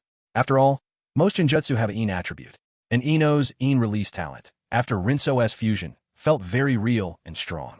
Therefore, the ninjutsu Rinso created for Ino was to develop this aspect. It wasn't a ninjutsu for combat, but a meditation method he created by referencing the spiritualization technique and his own soul power enhancement speed. After learning it, daily meditation could increase mental power. Its difficulty, Rinso initially judged to be S rank. 10-10. Her ninjutsu, taijutsu, and jinjutsu talents were all average, but her ninja tool talent and space-time talent were her highlights. The ninjutsu Rinso created based on her talents was called the King's Treasury. Yes, it was inspired by a certain golden flashing character. The principle and function were to remotely summon ninja tools through space-time ninjutsu for long-range strikes with ninja tools. This ninjutsu, apart from Tintin, this little rich girl with a rich family background, no one else could really use it, because other ninja simply didn't have that much money to waste ninja tools. At the same time, Rinso was also conceiving another method in his mind. For example, ninja tool alchemy. The ninja world, as a supernatural world, also possesses chakra metal, a supernatural metal. Why did only 7 shoddy ninja blades appear? Rinso felt that he might be able to open up a path for ninja world artifact forging. Chapter 114, Kurama Yakumo, who fainted from anger. Secret base. Rinso split into 3 shadow clones, each teaching Hinata, Ino, and Tenten. Hinata, come, follow me. From now on, you'll practice this new gentle fist style with me. Shadow clone number 1 demonstrated a new gentle fist form in front of Hinata. Okay.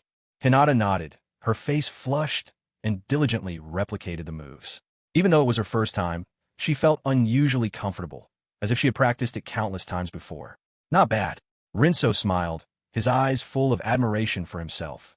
His talent in taijutsu played a big role in Hinata easily picking it up. No one else could have done it. Next, shadow clone number 2. Now do as I say. Relax your mind, then control your chakra to circulate in your brain. Remember this circulation path. The shadow clone placed his hand on Ino's head, injecting chakra and guiding Ino to control her chakra to follow the flow. Understood. Ino obediently listened, but with Rinso's chakra in her head, she felt a strange discomfort in her body. Fortunately, with Rinso's step-by-step guidance, she quickly got the hang of it. Finally, it was Tintin's turn. Shadow clone number 3 held Tintin's wrist, helping Tintin continuously perceive space. Due to the difference in difficulty, Tintin didn't make much progress. But Tintin was still very happy, having her wrist held by Rinso, and she even moved closer to Rinso, which caused her to constantly get distracted. In the end, number 3 gave Tintin a not-too-hard flick on the forehead, which finally made Tintin calm down and perceive the spatial fluctuations together. 3 shadow clones, dealing with 3 girls. Rinso's main body was uncharacteristically idle, leaning against a large tree, leisurely watching the scene unfold. I have to thank the second Hokage for developing such a convenient ninjutsu. Otherwise, Rinso imagined a scene where, without shadow clones, he would be fought over by the girls. While it was oddly stimulating, he mostly felt overwhelmed. Thinking of this, Rinso glanced at a large tree in the distance, as if seeing through it to someone hiding behind it. Still not coming out? Rinso mumbled. He didn't make his main body idle, because he genuinely wanted a rest. After all, with numerous bloodlines, his stamina bar was practically infinite. Unless he expended a large amount at once, normal consumption wouldn't even deplete it as fast as it recovered. If you're not coming out, then so be it. While he made himself available, he had no intention of actively approaching. If she didn't come out on her own, then she could just keep watching from behind a tree. Behind a tree, Anma Yakumo was like an incompetent wife who discovered her husband cheating. But since the mistress was her superior, she could only secretly watch. Watching Rinso create 3 shadow clones to teach Hinata and the others, she couldn't help but grit her teeth. I'm the wife, so why is he still so intimate with them? Yakumo thought jealously. After the incident by the woods near the training ground not long ago, she had already taken on the role of a wife. So, watching Rinso, in Yakumo's eyes, a shadow clone was still Rinso, intimately teaching Hinata and the others. She was so angry that her breathing became shallow, especially when Rinso was teaching the 3 of them.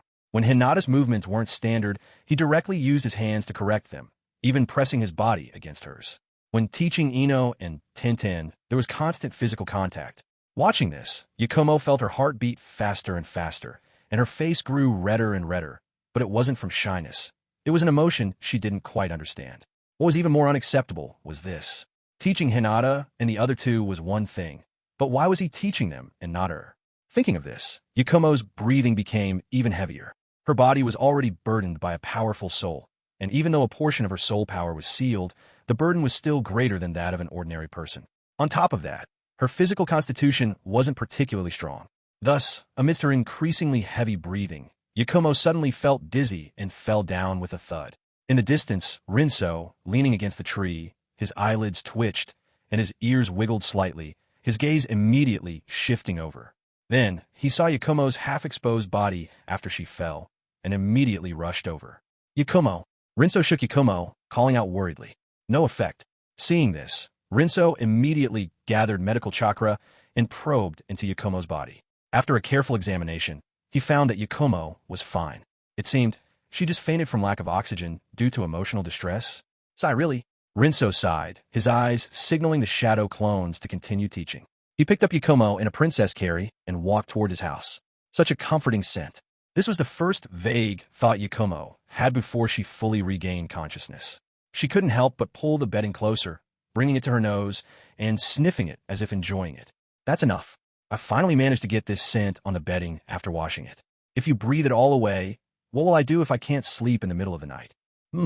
Yakumo suddenly opened her eyes, sat up, and immediately saw Rinso sitting by the bed, looking at her with a helpless expression. Her brain woke up at rocket speed.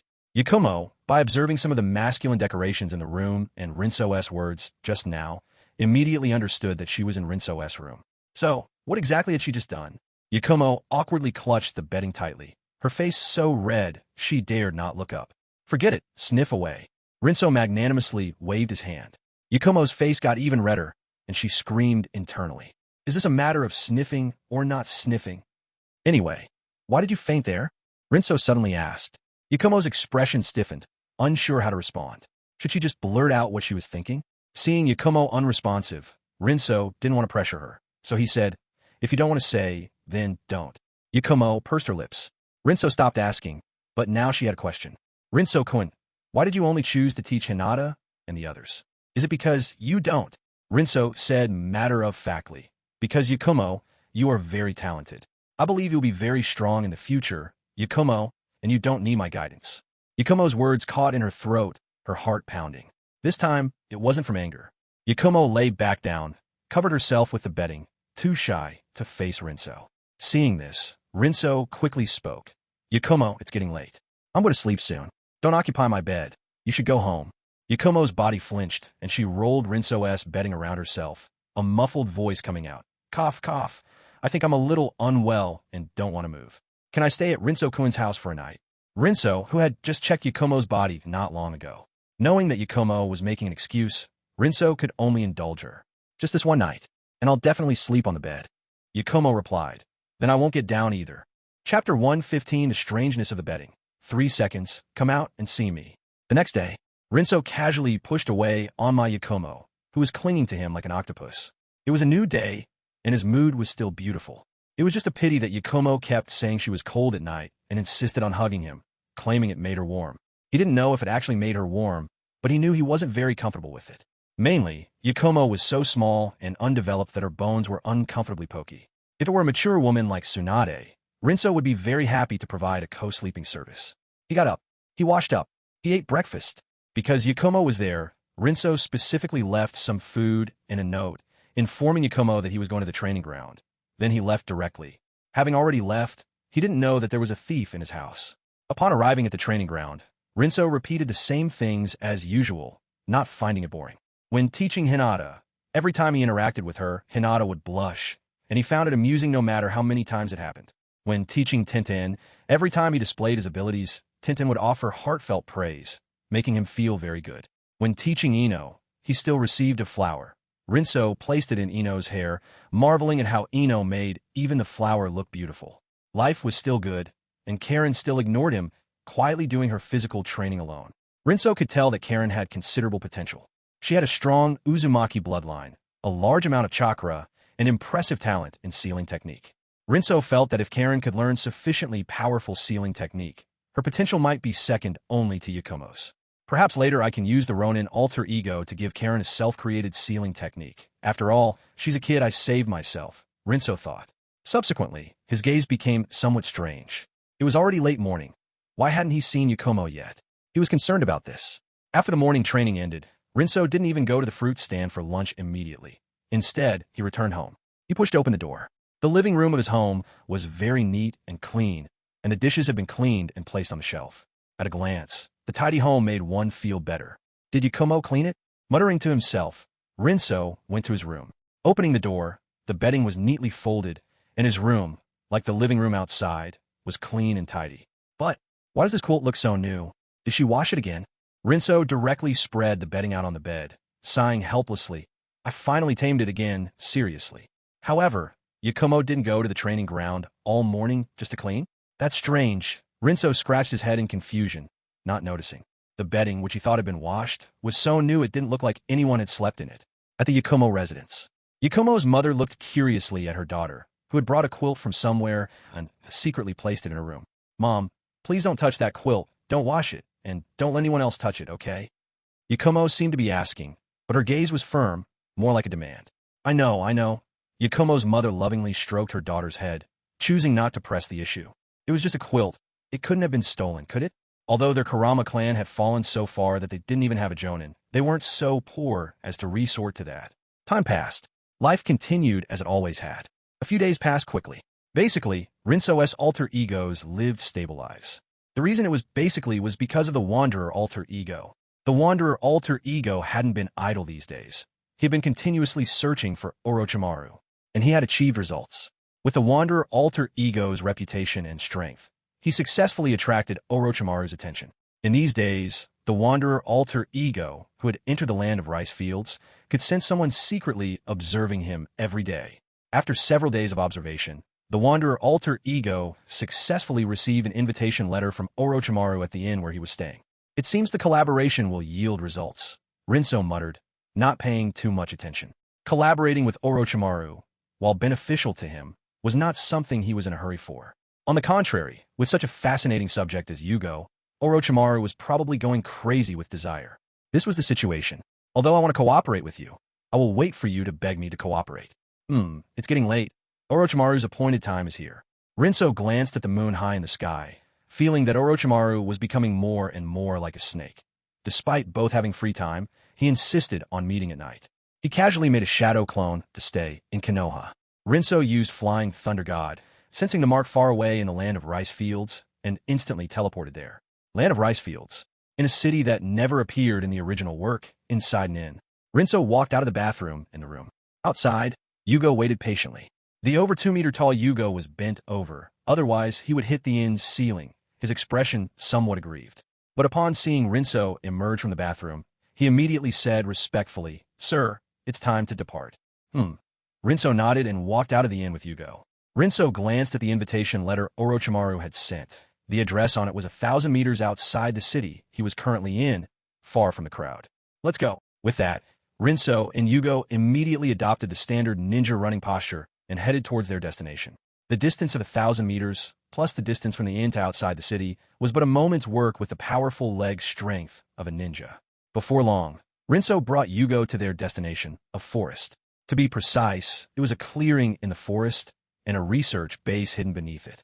Outside the base, someone was waiting in the clearing. As soon as Rinso and Yugo arrived, this person stepped forward and said, "Lord Orochimaru is already waiting inside. I will lead you in." Rinso glanced at this person, not recognizing him. He was most likely a subordinate Orochimaru had recruited from somewhere. Hearing this person's words, Rinso did not move, and even stopped Yugo, who was about to move. "Tell Orochimaru to come out and greet me himself. You are not qualified." Rinso's voice was calm, merely stating a fact. This person looked up, squinting at Rinso. "Lord Orochimaru is busy with many affairs and cannot come to receive you too. Please do not make things difficult for me, sir." As he spoke, this person slightly released the chakra within his body, exuding a considerable aura. Chunin. Rinso inexplicably wanted to laugh. He remembered that when he first truly fought for his life, his opponent was a Chunin. Now his strength was incomparable to before, yet he still had to fight a Chunin. Seriously, is he testing me? Rinso could confirm that the Chunin in front of him most likely didn't know his strength. He was just sent by Orochimaru to test him. So, why get angry with this small fry? Whoosh! His long sword drawn, Rinso pointed the tip of his blade at the ground and spoke calmly, as if to the air. 3 seconds, come out and see me.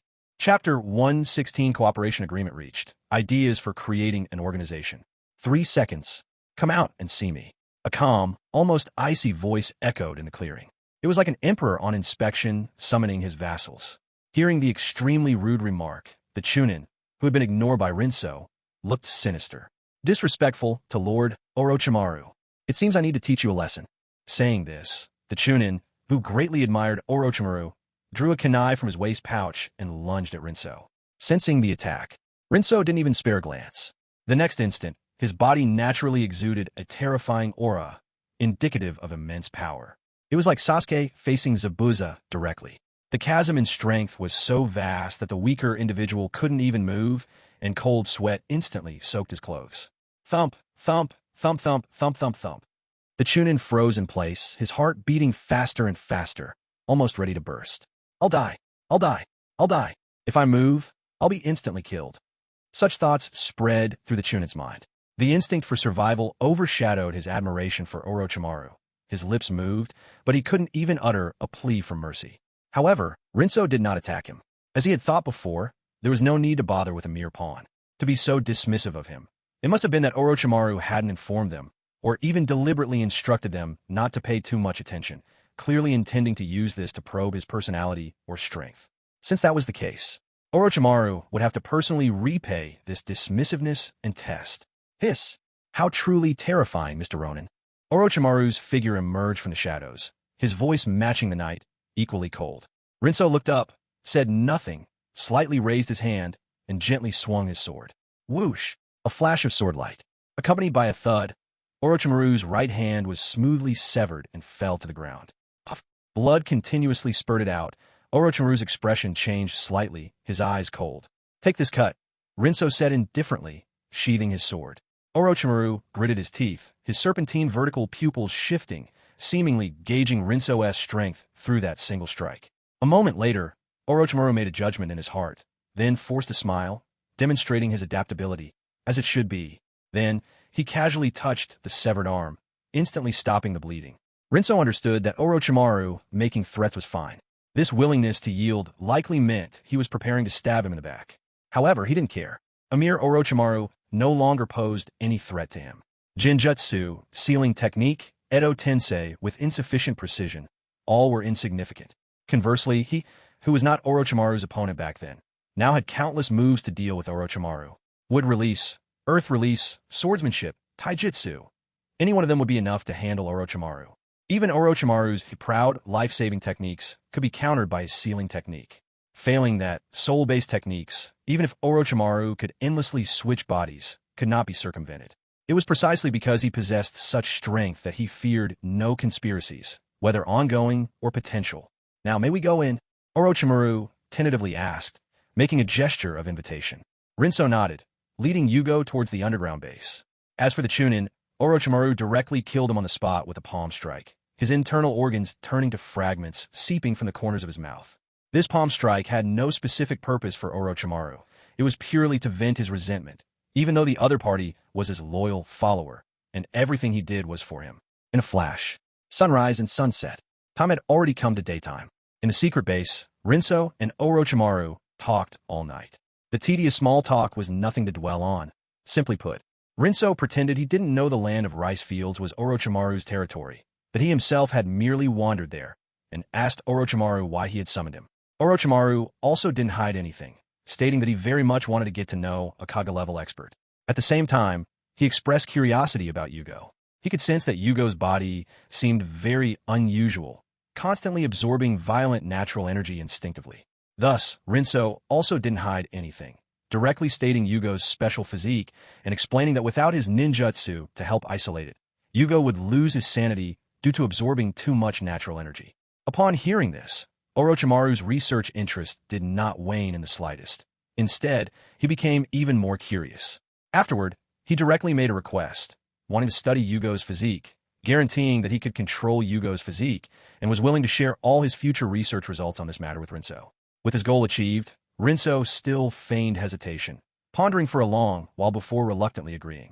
In short, the cooperation with Orochimaru went smoothly, without any problems. The only thing that Rinso found strange was that he didn't see Kimimaro or any other important subordinates around Orochimaru.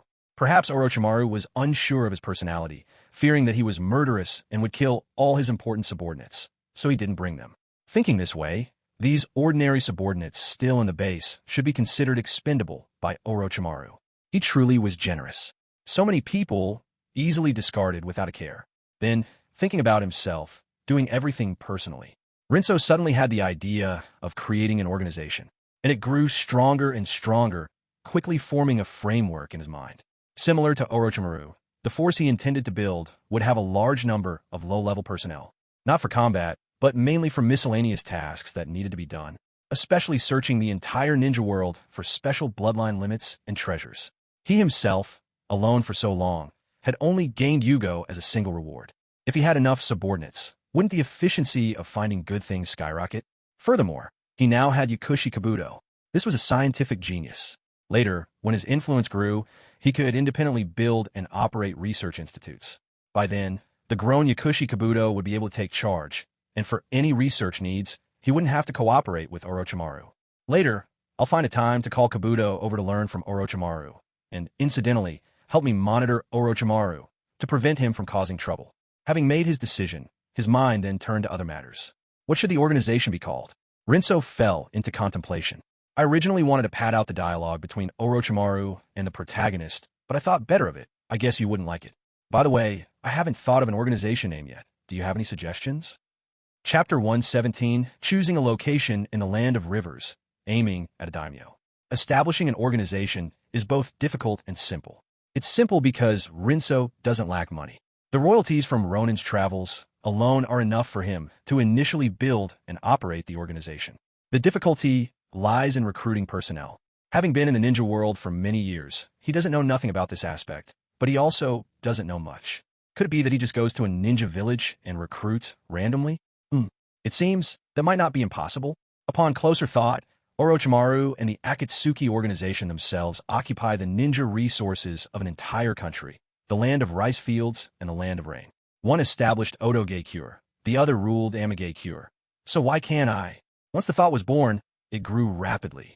In the base, Rinso directly pulled out a map and spread it on the table in front of him. The land of waterfalls already has Hidden Waterfall Village. Even if I conquer it by force, it will take a long time to completely tame it, so it's out. The land of bears already has Hidden Star Village. It's also deeply entrenched, so it's also out. Rinso shook his head, quickly eliminating these two villages, but at the same time, he drew a circle around their locations. Nothing else. It was just that Rinso vaguely remembered that these two hidden villages seemed to possess some special treasures, but what exactly they were, he couldn't quite recall due to the passage of too much time. If he hadn't looked at the map today, he might never have remembered it in his life. So, once his forces were established, he could send people there. The land of grass, Hidden Grass Village, is deeply entrenched, so it's out. Moreover, the quality of the ninja within the village is too poor. If I really take them in, they might cause me a lot of trouble. The land of hot water, Hidden Hot Spring Village, one of the few safe places in the ninja world, I won't disturb it. The land of frost, the land of stone, the land of birds, the land of iron, the land of waves. One by one, countries flashed before Rinso's eyes and were immediately ruled out, either because the area was too small or because there were already sufficiently powerful forces within the country, and he would waste too much effort trying to intervene. Gradually, just as Rinso was getting a little impatient, a country that was hardly mentioned in the original work suddenly came into his sight. Located at the border of the land of wind and the land of fire, its area ranks 6th in the entire ninja world, even competing with the land of water for 5th place. The land of rivers. In Rinso's already somewhat blurry memories of the original work, this 6th country, whose area was second only to the 5 great nations, was originally a fertile land that the first Hokage, Senju Hashirama, had divided and given to the first Kazekage, Redo. Later, for some unknown reason, perhaps it was due to the upper-class daimyo, or perhaps a local rebellion. In any case, the land of rivers separated from the land of wind, becoming a buffer zone for the war between the land of wind and the land of fire. During wartime, this was not a good place, being caught between 2 great nations, facing enemies from both sides. However, now it was peacetime. In this way, the land of rivers, which could connect the land of wind and the land of fire, had many advantages. Just collecting tolls from merchant caravans traveling between the 2 countries was a considerable income. Moreover, being in the land of rivers made it very convenient to purchase materials from both countries. More importantly, the land of rivers was densely vegetated and had rugged terrain, making it a perfect place to develop an organization, completely unafraid of being discovered when it was weak.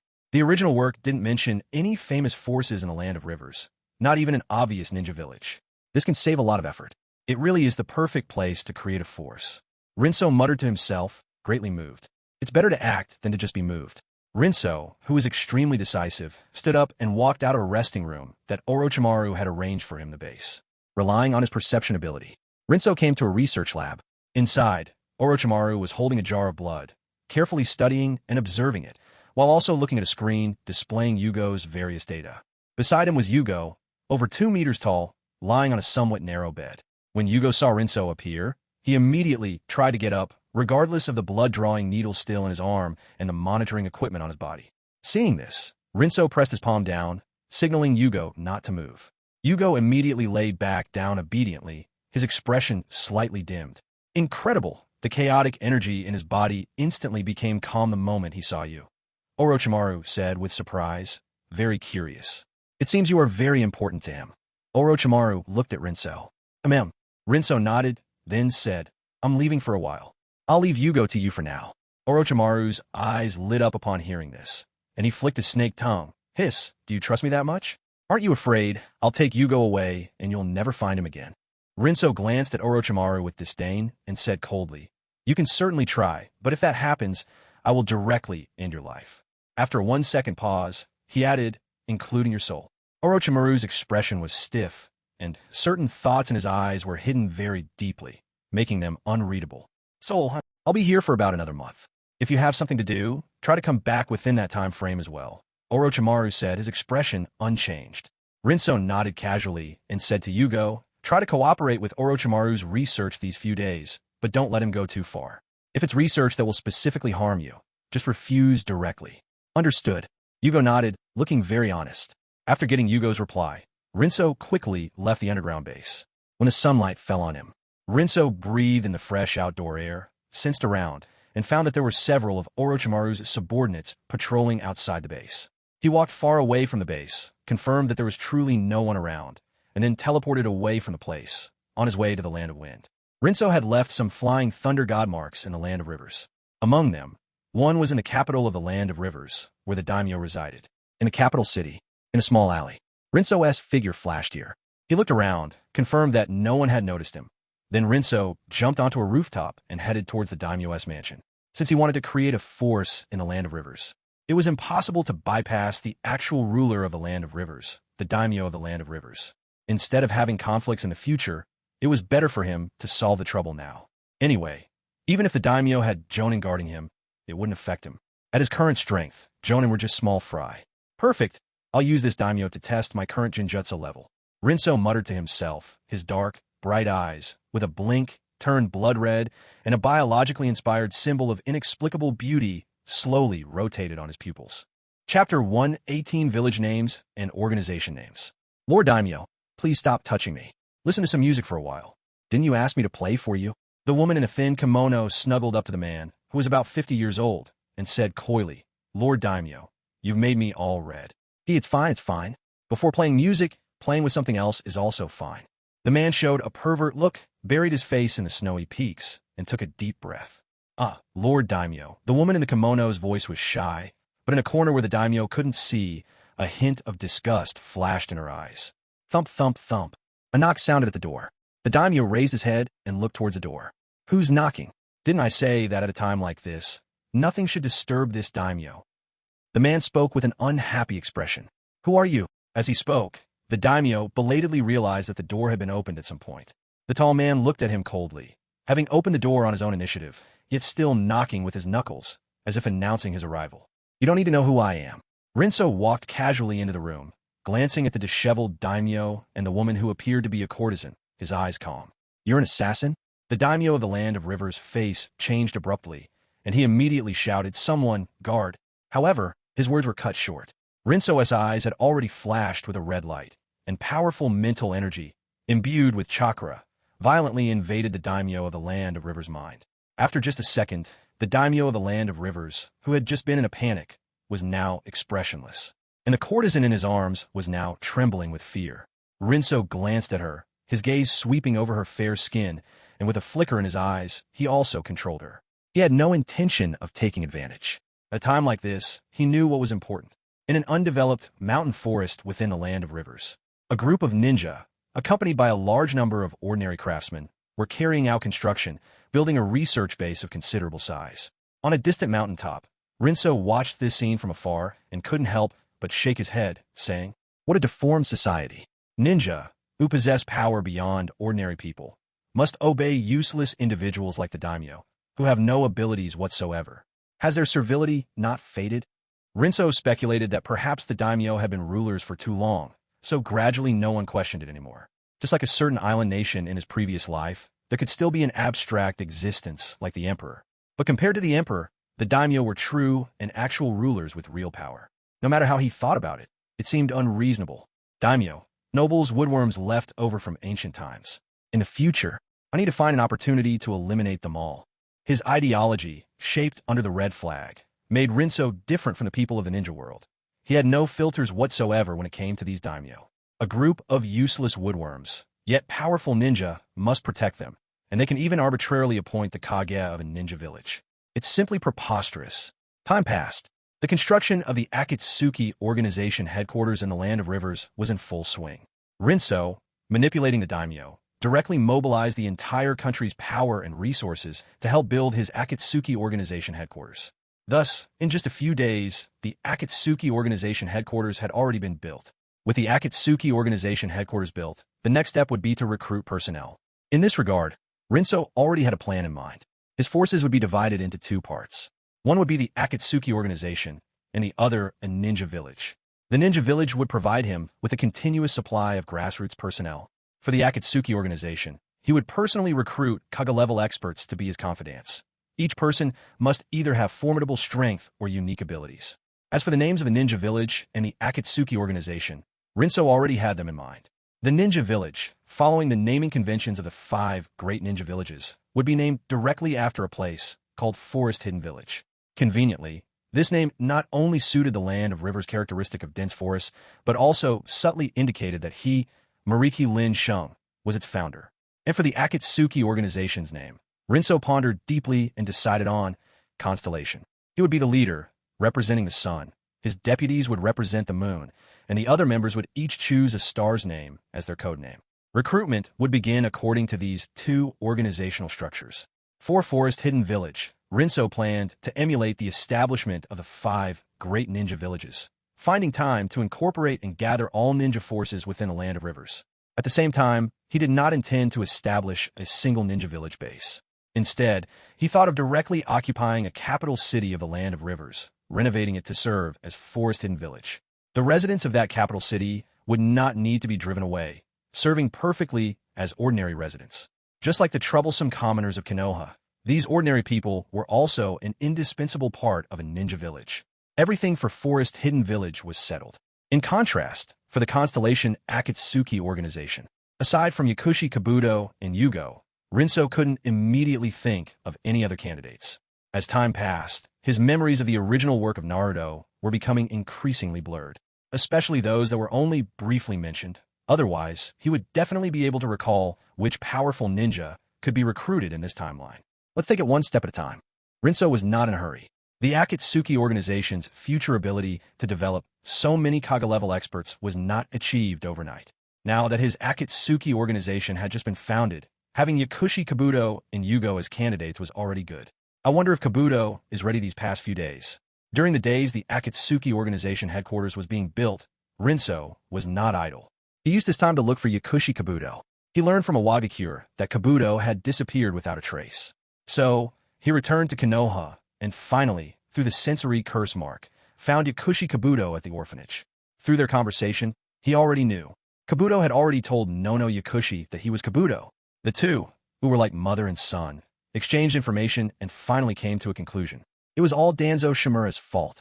However, before the two could figure out what to do next, they already learned that Danzo had been imprisoned in Konoha prison, the reason being plotting against the village's future. This left the two of them stunned. However, going to prison is one thing. Yakushi Nono no longer wanted revenge, stating that she only wanted to peacefully guard the orphanage and live a stable life. But Kabuto was different. Because of Danzo, he had almost killed his beloved orphanage director, so how could he easily let it go? Therefore, when Rinso returned to Konoha to take him away, Kabuto directly stated that since he was leaving the village, he planned to take this opportunity to do something he wanted to do. To teach Danzo Shimura a lesson. Rinso thought about it and did not refuse, directly giving Kabuto a few days to handle his affairs in Konoha. Presumably, Kabuto had already dealt with Danzo. He just didn't know what Kabuto intended to do to Danzo. He was quite curious. Chapter 119 Danzo defects to Konoha and slaps Orochimaru. Konoha Village, morning. It was still the familiar training ground. After a period of training, 5 people were barely squeezed onto the not-so-large bench. Rinso sat in the middle, with Yakumo and Ino on his left and right respectively, and Hinata and Tenten further out. Of course, this seating arrangement was not set in stone. Privately, the 4 girls had reached some agreement without Rinso's knowledge. Therefore, Rinso's 2 positions, left and right, had a new pairing every day recently. As for how the seats were ultimately determined, Rinso said he wasn't that curious. After all, no matter who was beside him, he seemed to be doing pretty well. Rinso-kun, open your mouth, Yakumo said with a smile, placing a beautiful orange segment into Rinso's mouth, even removing all the white pith. Thank you, Yakumo. Rinso leisurely enjoyed the service. You're welcome, Rinso-kun, as long as you're happy. Yakumo tucked her hair back, smiling gently. Ino snorted softly, and to regain Rinso's attention, she started a topic. Rinso, do you know? The head of the Shimura clan has defected. The head of the Shimura clan defected. Huh? Who? Who defected? Rinso, whose brain had almost stopped thinking, reacted belatedly, immediately sat up straight, and asked Ino. Seeing Rinso's keen interest, Ino immediately told him everything she knew. This morning, I heard Dad and Mom chatting. They said that Danzo Shimura, the head of the Shimura clan, defected from the village last night. I don't know the specific reason. Learned from Inoichi Yamanaka? Instantly, Rinso gained a bit more trust in this intelligence. But at the same time, it was accompanied by a feeling of extreme bewilderment. Because in his heart, although Danzo was a genuine beast and a strong contender for the #1 beast in the ninja world, but at the same time, Danzo was absolutely obsessed with the position of Hokage. For the position of Hokage, he would even go so far as to harm Konoha itself. During the Nine-Tails attack and Pain's invasion, he dared to order the Root Ninja not to act, just to preserve his strength to compete for the Hokage position. Now that he had defected from Konoha, he would have no more ties to the Hokage position. In fact, with Danzo Shimura's strength and influence, the small Konoha prison couldn't hold him. Even if he was at the bottom of Kaga-level experts, he was still a true Kaga-level expert. The reason Danzo didn't come out, but instead kept having the Shimura clan protest outside, trying to force Arisen Sarutobi to release him, was essentially because he didn't want to openly defy Konoha's system, which would truly make him a rogue ninja. He could endure it before, but now he suddenly defected, so there must be a reason. Rinso thought about it carefully and found that nothing major seemed to have happened recently. As for minor things, so, was it Yakushi Kabuto? He decided to find time to ask Yakushi Kabuto what he had done to Danzo. As for now, let him defect. It wouldn't affect him anyway, and enjoying life was more important to him. Yakumo, another orange segment for me. Open your mouth. Land of rice fields. Orochimaru's underground base. In the lounge, Rinso rubbed his head, processing the memories that had just entered his mind. These were memories from his Konoha shadow clone. After a quick scan, his expression became a little strange. Danzo defected? What exactly did Kabuto do to force Danzo to defect? Curious, Rinso walked out of the lounge and into the research lab. In the research lab, Orochimaru was still enthusiastically researching Yugo's special physique. Beside him, Yakushi Kabuto was quickly assisting, occasionally offering very useful suggestions. The large and small figures seemed to work very well together. So much so that Orochimaru's admiration was undeniable. Kabuto, I noticed you a long time ago. Your talent is outstanding. How about following me in the future? Only I can give you the best growth. Facing Orochimaru's invitation, Kabuto shook his head with an unchanging expression. Mr. Orochimaru, no need. Mr. Ronin treats me very well. If Mr. Orochimaru says such things again, I will truthfully tell Mr. Ronin. Hearing Yakushi Kabuto say this, a hint of heartache flashed in Orochimaru's eyes. He was clearly the first to discover Yakushi Kabuto's talent, and he had been watching Yakushi Kabuto for a long time. As a result, because of Mariki Lin Shang's appearance, because of the Wood Release's appearance, his attention shifted. He even personally went to Konoha, wanted to capture Rinso. As for the result, It could only be said that the losses were heavy. Yakushi Kabuto was also put aside because of this, and as a result of this delay, Kabuto was preempted by the Wanderer. If it was just that, he wouldn't be so upset. He was just a medical ninja with some talent. But now, the Wanderer brought Kabuto to him to learn scientific research knowledge. He discovered that Kabuto's scientific research talent was even stronger than his medical talent. This was simply his best choice for a deputy. With Kabuto there, his research speed had increased significantly. But he wished he didn't know all this. Because even if he knew, he couldn't take Kabuto away. He could only feel an itch in his heart, extremely envious. Tap, tap, tap. Footsteps approached from afar. Rinso walked into the research lab, waved to Yugo and Yakushi Kabuto as a greeting, and then looked at Orochimaru. He had heard everything Orochimaru said. Logically, because they were in a cooperative relationship now, and he also had needs from Orochimaru, he should have let sleeping dogs lie. But that way, he would feel somewhat unhappy. So, Rinso made his choice. Slap. A strong force came. Orochimaru's head tilted. He felt several teeth loosen, and his face stung hot. Rinso withdrew his hand, his voice cold. There won't be a second time. Wanderer, are you really not giving me any face at all? Orochimaru's voice was cold, rarely showing anger, and a considerable amount of chakra poured out from his body. Rinso's expression was calm, and he didn't even bother to respond. He turned to Yakushi Kabuto and said, Kabuto, come with me for a moment. I have something to ask you. Yes. Feeling the tense atmosphere in the research lab, Kabuto responded cautiously. Taking Kabuto, Rinso walked out of the research lab. Seeing this, Orochimaru directly pulled out his sword, intending to attack. Rinso had his back to him, not even turning his head. The moment you make a move, I will cut off half your life and terminate our cooperation. Orochimaru's body stiffened.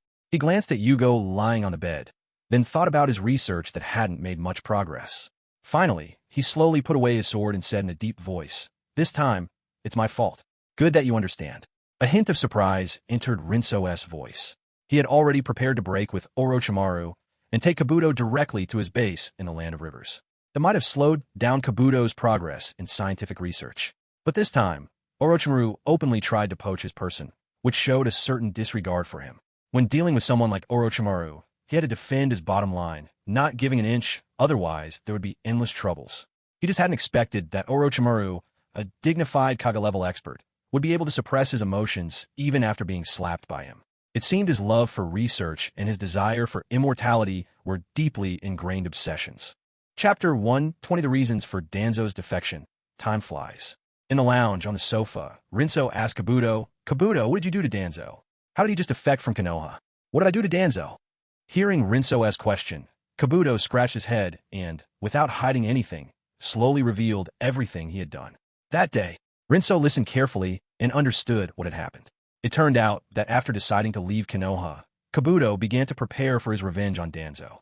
After preparing, Kabuto disguised himself as an Umbu and went to the Konoha prison to visit Danzo. During the visit, he directly fought Danzo, and during the fight, he hinted with words that he himself was sent by Hiruzen Sarutobi to silence him. After planting the seed of suspicion in Danzo's mind, he attracted the guards and faked his death to escape. Seeing that Danzo had killed an Umbu, Kabuto, the guards immediately called for reinforcements. Danzo, seeing this, thought that Hiruzen Sarutobi wanted to use this opportunity to kill him, so he directly defected. To be honest, I originally just wanted to get back at him like this, to plant a seed of doubt and make Danzo paranoid. I didn't expect things to go so smoothly, even though my plan wasn't very rigorous. Kabuto smiled, and it was clear that there was some surprise in his eyes. After hearing how childish Kabuto's plan was, Rinso, after a brief moment of doubt, found it surprisingly reasonable. After all, that person was Danzo, one of the few truly black-hearted individuals in the entire Hokage world. Assassination, instigation, silencing, manipulation, and brainwashing were all things Danzo would do. It was not surprising that such a person would believe others would do the same to him. Danzo probably put himself in Hiruzen Sarutobi's shoes, and he would probably really order the elimination of his former best friend. I wonder where Danzo went after defecting. Never mind, it has nothing to do with me. Rinso thought about it briefly, not wanting to bother himself further. Ultimately, with his strength having reached its current level, a mere Danzo was no longer worth his trouble. If he were to encounter him, he would simply crush him with ease. I have no other questions, Kabuto. You continue to do research with Orochimaru. Try to learn as much as you can. Although he is insidious as a person, he indeed has many things worth learning in research. Rinso patted Kabuto's shoulder and said, Yes, Lord, I understand. Kabuto nodded, his expression loyal. Then go. All right. Afterward, Rinso watched Kabuto leave the lounge, then sat alone on the sofa and stretched lazily. After being busy for so long, everything is finally on track. Time flew by. Rinso was 7.5 years old. Through the research of Orochimaru and Kabuto, the two had made initial progress on Yugo's physique. Orochimaru secretly hid a lot of Yugo's blood, seemingly intending to create a curse mark. When Rinso learned of this, he did not take action against Orochimaru. No other reason, this was not a matter of principle. He had already prepared for this when he decided to cooperate with Orochimaru. When the two discussed cooperation, this was an unspoken understanding. Otherwise, Orochimaru would never agree to just work for Rinso. In addition, Orochimaru, in researching the curse mark, also shared his results as promised. Thus, Rinso chose to turn a blind eye. In the same year, within the Land of Rivers, after a capital city was renovated and expanded, the Forest Hidden Village was established, and all the large and small ninja forces within the Land of Rivers joined. It is said that the leaders of the ninja forces within the Land of Rivers who did not join the Forest Hidden Village all disappeared overnight, and the remaining ninja, knowing better, quickly announced their joining the Forest Hidden Village. The establishment and development of the Forest Hidden Village also reached the ears of the 5 great ninja villages.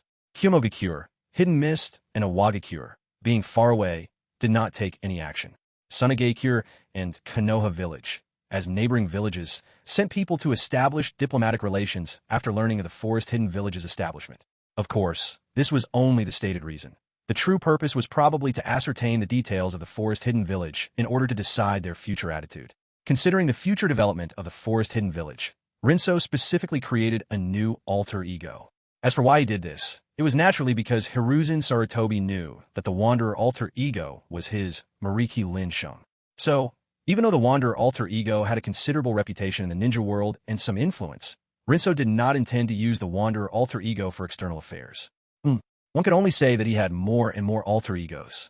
Fortunately, as many bloodlines within his body successively grew and developed, and his stamina and mental strength became stronger and stronger. Even with so many alter egos combined, Rinso would not feel much fatigue. He was practically a monster. The only thing that troubled Rinso a bit was that, due to his accelerated development, his body entered puberty too early. This super strong energy, unable to be released, instead became a source of distress. It even made Rinso start to worry whether his future wife would be able to handle him. There was no other way. He could only let the girls who might become his wives improve their physical fitness as early as possible. Getting back to the main topic, the new alter ego, Forest Shadow, was set up as a Jinjutsu master, a fire release expert, and a true Kaga level expert. This point was deliberately revealed after the Forest Shadow alter ego sparred with the elite Jonin sent by Sunagakure and Konoha Village. Because of this, facing the Forest Hidden Village, which had a Kaga level expert at its helm, both Sunagakure and Konoha chose to befriend and win it over, even willing to concede some benefits, such as certain ninja missions and merchant caravan tolls. This was not Rinso's own speculation or conjecture. It was purely because he had true insiders in both great ninja villages. Moreover, their statuses were not low, so he easily found out. His not low status in Konoha goes without saying.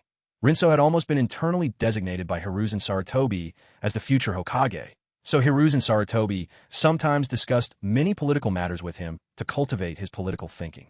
As for Sunagakure, one had to mention the increasingly heaven-defying performance of the Suinao alter ego in Sunagakure. Since the Shikaku Rampage incident, he not only became Gaara's most trusted good friend and big brother, but Kankuro and Temari also implicitly looked to him as their leader. In the Ninja Academy, perfect scores in theory were commonplace, and his use of ninja tools was uniquely powerful. Even in puppet ninjutsu, Rinso made rapid progress. After all, it was Kankuro's talent combined with his own talent. According to the evaluations of some old ninja, he seemed to be no less skilled than Sasori in his prime. In addition, Rinso also timely demonstrated his talent in ninjutsu, especially in wind and earth aspects, which were particularly outstanding. Therefore, he was naturally targeted by Raza and taken as a disciple. It was through this identity that Rinso incidentally learned of Sunagakure's attitude towards the Forest Hidden Village. It is worth mentioning that he had already mastered magnet release, and the result was somewhat dramatic, because his magnet release was first learned from Raza, and he was almost proficient after learning more than half of it. However, during a visit by his main body, he directly picked it up from Raza. Chapter 121, Orochimaru and Kabuto's Fall, Shursue's Death, Itachi's Defection. There's a taste of effort gone to waste. Of course, since I picked it up, it's a good thing after all. After all, the magnet release I cultivated myself has low proficiency, and the level of magnetic force that can be controlled also needs to be slowly improved. Just like the third Kazekage and the fourth Kazekage, Raza, with the same magnet release, the third Kazekage could only control iron sand. However, Raza could manipulate heavier gold dust to the same volume. After directly merging the magnet release dropped by Raza, Rinso's magnet release level also reached the standard of controlling gold dust. However, compared to using magnet release to manipulate gold dust or iron sand for large-scale blanket attacks, Rinso still preferred Gundam. That's right. The Gundam series of ninjutsu gained another member. Magnet release, gold dust giant. Getting back to the main topic. Due to the concessions made by Sunagakure and Konoha Village, Forest Hidden Village is currently developing extremely rapidly. Merchants and caravans within the Land of Rivers have also begun to hire ninja from Forest Hidden Village. However, in Rinso's opinion, relying on the meager money from missions to sustain the village's development is simply illogical. Ninja possess such powerful strength, each having a productivity hundreds or thousands of times greater than ordinary people, yet they waste their time on missions. It's too abstract. The power of ninja should fundamentally be used for development. He will certainly correct this, making all ninja in the ninja world use their power where it should be used. And before that, Forest Hidden Village is the pilot project Rinso has chosen. As for whether this idea is correct or not, it will take several years to verify and compare, so there is no result yet. In short, the best time to plant a tree was 10 years ago and now. Rinso will do it as soon as he thinks of it. He can afford to wait. After discussing Forest Hidden Village, next was the development of the Starry Sky Organization. As time passed, the Starry Sky Organization still had no new members. This was mainly related to Lin Weiheng focusing his energy elsewhere. In the latter half of his 7th year, he spent most of his energy on researching Yugo's physique and on Forest Hidden Village. Rinso plans to develop the Starry Sky Organization after Yugo's physique research shows some progress, and he himself has picked up Yugo's physique. It's worth mentioning. In order to pick up Yugo's physique, his main body spent most of its time in the research base. The result was that he didn't pick up Yugo's physique.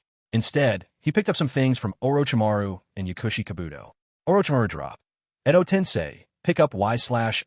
Orochimaru drop. Orochimaru style sword art, pick up Y/. Orochimaru drop. Hidden shadow, snake hands, pick up Y/. Orochimaru drop. Shuriken shadow clone jutsu, pick up Y/. Orochimaru drop. Neural recruitment ability, pick up Y/. Yakushi Kabuto drop. In healing wound destruction, pick up Y/. Yakushi Kabuto drop.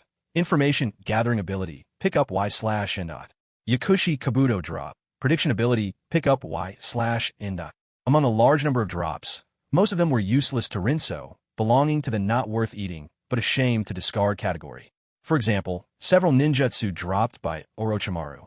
Aside from the Shuriken Shadow Clone Jutsu, which saved him a little learning effort, Rinso didn't even care for the Edo Tensei. The current Edo Tensei was even inferior to the one Orochimaru used during the Konoha Crush, unable to even allow the living to display 1 or 2/10 of their strength. If he really wanted it, Rinso only wanted the vastly improved version of Edo Tensei from the 4th Great Ninja War.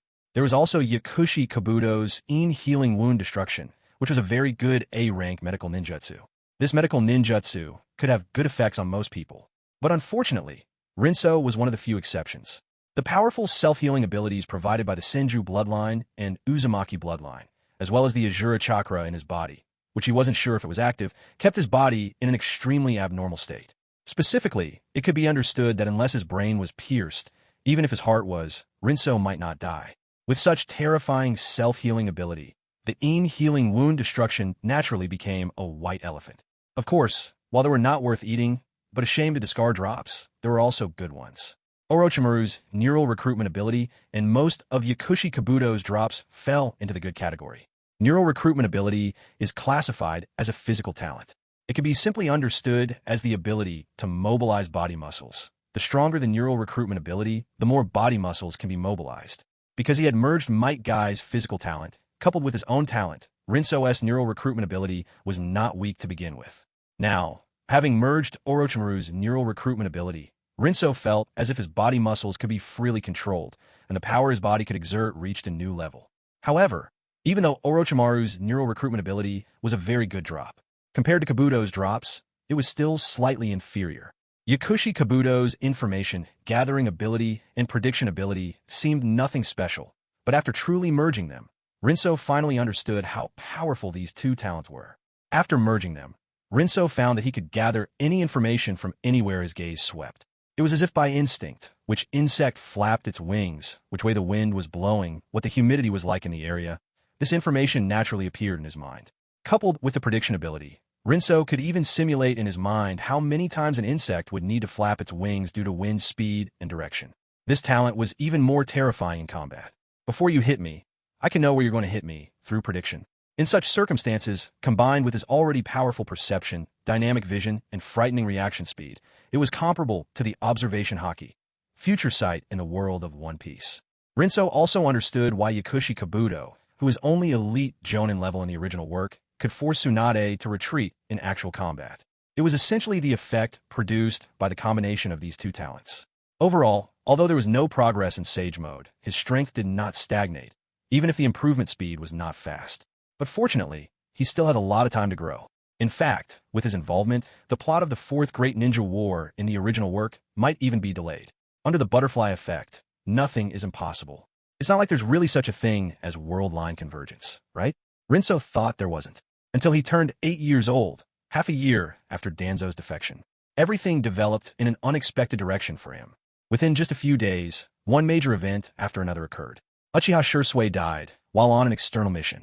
Soon after, Uchiha Itachi massacred most of the Shimura clan members and high-ranking officials before defecting from Konoha. Rinso, are you kidding me? Chapter 122, The 12-Year-Olds, Sasuke's Invitation to Spar. Konoha Village. Ninja Academy. Post-class break time. On the playground, Sasuke stood in front of Rinso, his eyes filled with fighting spirit. Rinso, I challenge you to a spar. Rinso, who was clearly more than 2 heads taller than Sasuke and already 12 years old, did not immediately respond to Sasuke's sparring invitation. Instead, he asked, "Didn't I say you could only challenge me after defeating Naruto? Have you done that, Sasuke?" Hearing this, Sasuke nodded. "I have. I defeated Naruto yesterday, so accept my challenge." Oh. Rinso looked at Naruto beside him. Naruto, is what Sasuke said true? Hearing Rinso's question, Naruto gave an awkward smile. Rinso, big brother, yesterday Sasuke used a new ninja tool, and I didn't react in time, so? Naruto lowered his head in frustration. I'm sorry, Rinso, big brother. Even though you taught me ninjutsu, I still couldn't win. Seeing Naruto's rare dejection, Rinso patted his shoulder and said with a smile, It's all right. My intention in having you spar with Sasuke was simply to let you both grow together. Naruto, you're trying hard to get stronger, and that's enough. Rinso, big brother. Naruto showed a touched expression, then said with renewed vigor, I will continue to work hard. Teach this guy as always. Sasuke muttered, a slight smile on his lips. Wow, is that Rinso-kun? He's so gentle. He's so handsome, I really want Rinso-kun's hand to touch me. Gentle big brother Rinso-kun and cool Sasuke-kun. Ugh, it's so hard to choose. On the playground, girls from different grades and classes gathered, discussing Rinso and Sasuke in the center of the playground. At the same time, some boys, facing this situation, couldn't help but sourly comment. They have no ambition at all. They should be studying hard at this age, but instead, they're always thinking about these things. Exactly. What's so special about being a little handsome, a little stronger, and a little gentler that makes them talk about it so much? If it were us boys, we would never be like this. Suddenly, on the playground, several girls led by Yakumo appeared and walked towards Rinso. Seeing the girls, these boys, who had originally been slandering, immediately changed their tune. It's the gentle goddess Yakumo. So beautiful. I really wish she would kindly instruct me. And the cool goddess Karen. Her red hair is so vibrant. I wish she would just call me a peasant. Goddess Yakumo. Goddess Karen. Center of the playground. Yakumo and Karen, with completely accustomed expressions, ignored the boys' shouts. You guys chat, I'll go wait over there. Karen said calmly, not wanting to talk to Rinso. Okay, we'll talk later then. Yakumo waved slightly, the smile on her face growing even gentler. Although she didn't understand why Karen always subconsciously kept her distance from Rinso, she still liked the outcome. After all, unlike when she first arrived in Konoha. Now, after several years of care and development, Karen's appearance was extremely beautiful, and her red hair was particularly eye-catching. Most importantly, Karen, possessing the Uzumaki Bloodline, had an enormous amount of chakra, extremely strong physical abilities, and excellent written exam scores. A perfect goddess. Like Yakumo, her popularity rivaled Sasuke's, placing her in the Ninja Academy's popularity second tier. The first tier was Rinso alone. Watching Karen walk to the edge of the playground to daydream alone, Rinso couldn't help but think. In the original work, she grew up in Hidden Grass Village, malnourished and constantly bitten. Now, developing steadily in Konoha, she looks even better than in the original work, and her hair isn't as frizzy. I didn't expect her to be such a dark horse. Rinso-kun.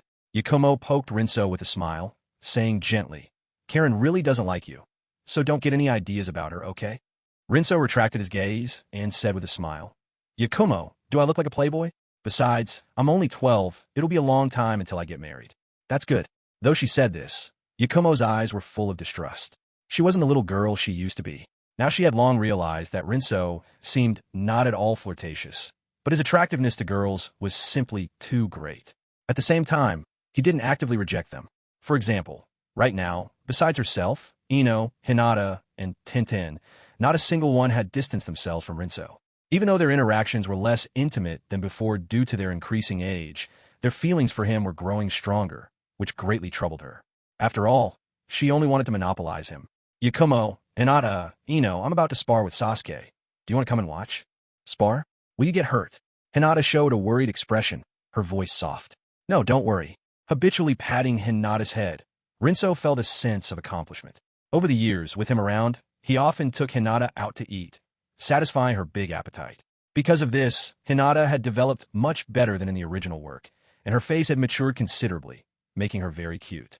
If Hinata didn't always keep her head down and wore such plain clothes, which lowered her charm considerably, she would probably also be sought after by the boys at the Ninja Academy. Hinata, you have to believe Rinso, Ino said, poking Hinata's cheek. Rinso's attention shifted to Ino. Unlike Karen and Hinata, Ino was not much different from her original work counterpart, still sporting the unique single-sided bangs hairstyle, and her personality was still tomboyish. This was why, despite Ino possessing a face no less beautiful than Karen or Yakumo, she wasn't as popular.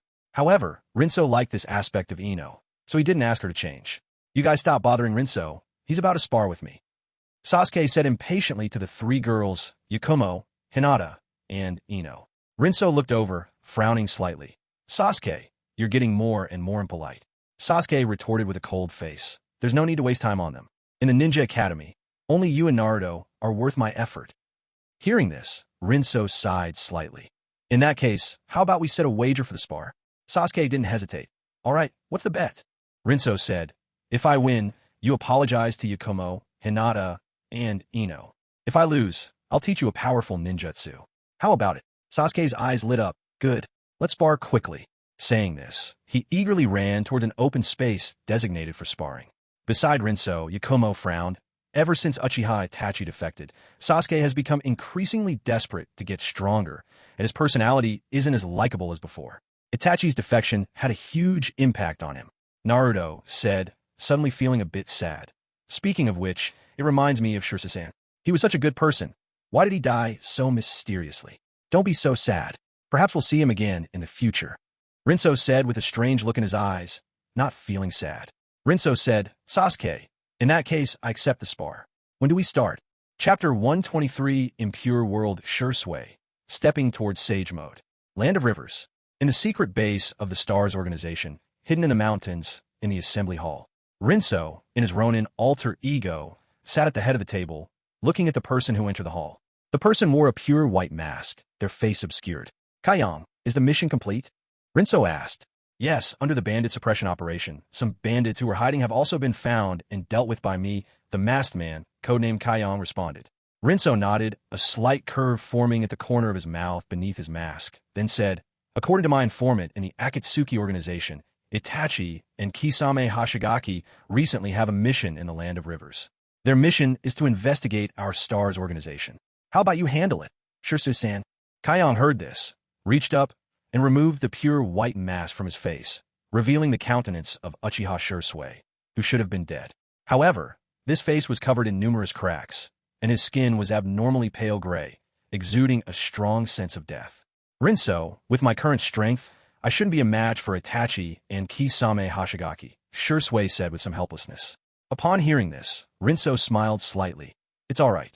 Recently, the Impure World reincarnation technique has made new progress, and its precision is higher. It should allow you to further unleash your strength. Although it won't reach your peak, it should barely achieve Kaga-level expert tier. When Itachi and Kisame Hashigaki arrive, you don't need to defeat them. Just force them to retreat. Shursui nodded in agreement. Understood. With that, Shursui bid farewell to Rinso and exited the hall. Watching Shursui leave, Rinso's thoughts couldn't help but drift back to a few years ago. At that time, he had just learned of Shursui's death and Itachi's defection. After several years of interaction, Shursui held an extraordinary place in his heart. One could say he was weak, unable to accept Shursui's departure, or one could say he was calculating, wanting Shursui to help him. Thus, he used the impure world reincarnation technique, which he had picked up from Orochimaru, to Edo Tensei Shursui, who had only recently died. He then revealed some matters concerning the Stars organization and the Forest Hidden Village, asking Shursui to help him develop the organization and the village. Initially, Shursui still had some concerns and doubts, but upon discovering that the Forest Hidden Village Rinso established was developing very well and in a very good direction, he quickly made the correct choice and has been working ever since. In these past few years, many tasks for the Stars organization were handled by Shursui. After all, Shursui was a true Kaga-level expert. Even if his strength couldn't be fully utilized due to Edo Tensei, he still possessed power superior to that of an ordinary jonin, sufficient to handle most matters. For example, recruiting new members into the Stars organization, and also leading teams to eradicate all bandits and forest brigands in the Land of Rivers. He completed everything exceptionally well. It's worth mentioning that after several years of interaction, Rinso discovered that an Edo Tensei body doesn't seem to drop anything. For several years, Shursui hadn't dropped anything for him. It was truly a pity. Fortunately, from other people, Rinso had picked up many useful things. Uchiha Sasuke dropped Indra Chakra. Pick up Y/N. Akimichi Choji dropped Partial Expansion Jutsu. Pick up Y/N. Akimichi Choji dropped Expansion Jutsu. Pick up Y/N. Indra Chakra, needless to say, was definitely a good thing. Although currently useless, it would certainly be used in the future. As for Choji's expansion jutsu, well, everything is self-evident. Besides these, there were other drops. For example, Zabuza Momochi dropped Executioner's Blade Usage Experience. Pick up Y/N. Haku dropped Ice Release. Pick up Y/N. Yes, Zabuza and Haku. That doomed couple from the original work. To be able to pick up things from both of them, Rinso naturally had quite a bit of contact with them. The reason was that both of them were now members of the Stars organization. Their joining the Stars organization had no particular special reason. Rinso simply encountered them by chance and, through some means, recruited them. It's worth mentioning that because of the new Bloodline limit, Ice Release, Rinso also developed a new Gundam Ninjutsu, Ice Release, Ice Giant Jutsu. Rinso couldn't help but be so obsessed with Gundam Ninjutsu. Perhaps it was ingrained in his genes. Perhaps in future battles, he could unleash all his Gundam Ninjutsu at once to see which giant was more powerful. Rinso's thoughts returned, and he remarked with some emotion. Speaking of which, the convergence of the world line is truly remarkable. Even though I heavily modified the plot, Shursui still died, and Itachi still defected. He recalled that when he Edo Tensei Shursui and asked what exactly happened, combined with some information he already knew, he finally understood the cause and effect. It turned out that Danzo Shimura, who had defected and was outside the village, conspired with the Shimura clan within the village to secretly set a trap for Shursui, an assassination combined with a trap to see Shursui's eyes. Shursui protected his eyes but still died from severe injuries in the wilderness. Itachi, his good friend, went out to search when Shursui didn't return and found his body, preventing Shursui from being left unburied in the wilderness. After that, Rinso didn't know the specific details, but he guessed that Itachi wasn't truly a defector. After all, in the original work, Itachi didn't impulsively fight Danzo because of Shursui. The massacre of the Shimura clan must have had another reason. Perhaps he felt the Shimura clan was harmful and not beneficial to the village. It's even possible that the third Hokage tacitly approved it. In any case, the subsequent result was that most of the Shimura clan's high-ranking members died, and some radical members of the Shimura clan who were completely loyal to Danzo were also killed. Today's Shimura clan, let alone being a first-rate great clan during Danzo's time, surpassing the Ino, Shika, Cho, Inuzuka, and Aburame clans. It's even worse than when they first joined Konoha. Now, they can only suppress small clans like the Kurama clan, who don't even have any jonin. To this, Rinso could only say, they deserved it. The only pity was that Danzo Shimura was still at large to this day. According to Rinso's intelligence sources, Danzo now seemed to have created a new root organization and had started cooperating with the Akatsuki organization, while also strengthening his ties with Orochimaru and jointly conducting research. At the same time, Orochimaru also wanted Danzo to send manpower to join the team researching Yugo to accelerate the research speed. The result, of course, was that Rinso disagreed, and using this opportunity, he directly severed his cooperation with Orochimaru, took Yugo back to the Land of Rivers, and conducted his own research. Orochimaru tried his best to stop him at the time, but Rinso cut him down with a single strike, severely weakening him, and now he was nowhere to be found. Rinso didn't care about this at all. Anyway, after several years of research, Yugo's physique had made considerable progress, and there was already a method for actively controlling the absorption of natural energy. Further research on Yugo could only focus on the cursed seal aspect, and Rinso wasn't that keen on the cursed seal. If that was the case, then cooperation with Orochimaru was not very meaningful. Anyway, Orochimaru had secretly extracted a lot of Yugo's blood, enough for Orochimaru to research on his own. Rinso considered himself to have done his utmost. Thinking of Yugo, Rinso recalled a short while ago. During a very ordinary interaction, Yugo finally dropped the item he had been longing for. Yugo dropped natural body. Pick up Y/N. The natural body, combined with the research results on controlling natural energy absorption. This represented one thing. He could finally move towards Sage Mode. Chapter 124 Sage Mode, a further step. In the STARS organization's underground base, within the research lab, Yakushi Kabuto took out a ninjutsu scroll and respectfully handed it to Rinso. Leader, this is the ninjutsu scroll that allows control over natural energy absorption. All right, I'll take it. Rinso nodded slightly, then added, Tianji, the reply from Nono Yakushi in Konoha has arrived. Remember to check it later. Yakushi Kabuto, codenamed Tianji, his eyes lit up and his voice held a hint of joy. Yes, I'll go look as soon as I finish this small experiment I'm working on. All right, then I won't disturb you. Rinso put away the ninjutsu scroll and left the research lab. Years of training and study had long since given Yakushi Kabuto the ability to lead independently. Currently, all matters concerning ninjutsu research, physique research, and bloodline research for the STARS organization were handled by Yakushi Kabuto. Rinso rarely interfered, giving him sufficient respect and space. After all, capable individuals deserve such treatment. Returning to the leader's exclusive lounge, Rinso sat cross-legged on the bed, unrolled the ninjutsu scroll, and carefully read and studied it. The ninjutsu was called Method of Nature. Its effect was very simple. After learning it, one could sense natural energy and control the amount absorbed. Rinso, who had read the original work, deeply understood how heaven-defying this ninjutsu was. After all, by mastering this ninjutsu, one wouldn't have to worry about the various side effects of learning Sage Mode. It was the result of years of collaborative effort by three geniuses, Yakushi Kabuto, Orochimaru, and himself. Getting back to the main topic. While the Method of Nature had a heaven-defying effect, its learning difficulty was not low. However, compared to learning Sage Mode in sacred lands like Mount Myaboku or Ryuchi Cave, it had no side effects, and as long as one was willing to learn, they could get started. The specific learning difficulty was probably S rank, comparable to the Flying Thunder God technique. For others, such a difficulty would require an unknown amount of effort. But for Rinso, after just one glance, he immediately began to practice. Closing his eyes, his consciousness naturally spread out, sensing the natural energy wandering between heaven and earth, and quickly drawing it into his body. Spiritual energy, physical energy, natural energy. Under Rinso's almost abnormal control, they perfectly merged in a single attempt, forming Senjutsu chakra in a 1:1:1 ratio. Immediately, a brilliant golden sage facial pattern appeared around Rinso's eyes, similar to Naruto's sage facial pattern.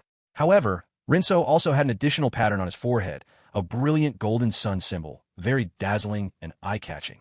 Getting up from a bed, Rinso went to the mirror in the room and looked at himself in Sage Mode, a smile involuntarily appearing on his face. Thankfully, like Naruto, I just got even handsomer. Rinso wasn't surprised that he successfully mastered the Method of Nature after just one look. Over the years, in addition to his previous ninjutsu talent, he had continuously picked up many people's ninjutsu talent.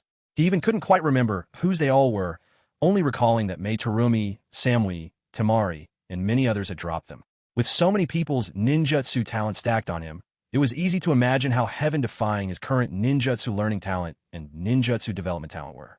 The Method of Nature, with an S-rank learning difficulty like the Flying Thunder God technique, was also successfully mastered in one go. As for lower-level ninjutsu, he didn't even need to look. Simply imagining the effect of a ninjutsu being performed allowed Rinso to deduce the learning process and directly master it. Looking at himself in the mirror, 2 levels handsomer than usual, Rinso clenched his fist, focusing more on the power within his body. strength, speed, perception. Everything received a huge boost. Sage Mode directly elevated a person's strength by a notch. Rinso was already a Kaga-level transcender. With multiple bloodline limits stacked, his physical strength, mental strength, and chakra reserves were all at superhuman levels. Plus, the various bloodline limits and secret techniques he already possessed. All of these were amplified under Sage Mode. Compared to the 6 paths-level powerhouses in the original work, Rinso felt uncertain and not entirely confident. But when compared to Hashirama in the original work, Rinso felt no inferiority. So, I should be semi-6 paths level now. Rinso estimated his strength, feeling it was still not stable enough. Not to mention the Otsutsuki clan that might appear in the future. Just considering the present, a 6-path sage who could affect the reality of the ninja world in a spiritual state. How could he not be wary? My strength still needs to be improved. Rinso murmured to himself, thinking about which aspects to improve. After a brief thought, he came up with a few plans. Plan 1. Tailed beasts. Gather all 9 tailed beasts, fuse them into the 10 tails, and become the 10 tails Jinchuriki. With his bloodline and configuration, he likely wouldn't experience the same adverse reactions as Obito. Becoming stronger than 6 paths Madara was also highly probable. Plan 2. Rinnegan and Tensigen. The Rinnegan. When the Uchiha Sharingan is developed to its extreme, the Senju Sage body is developed to its extreme, drawing out the Azura and Indra chakra within the body. After combining them, the 6 paths Sage chakra is drawn out, which can then give birth to the Rinnegan. He now possessed both Azura and Indra chakra, and his Sage body was also in a very perfect state, even surpassing Hashirama. The only difficulty was probably the eternal Mangekyo Sharingan. He had no brothers or sisters, so there were no sibling eyes he could swap.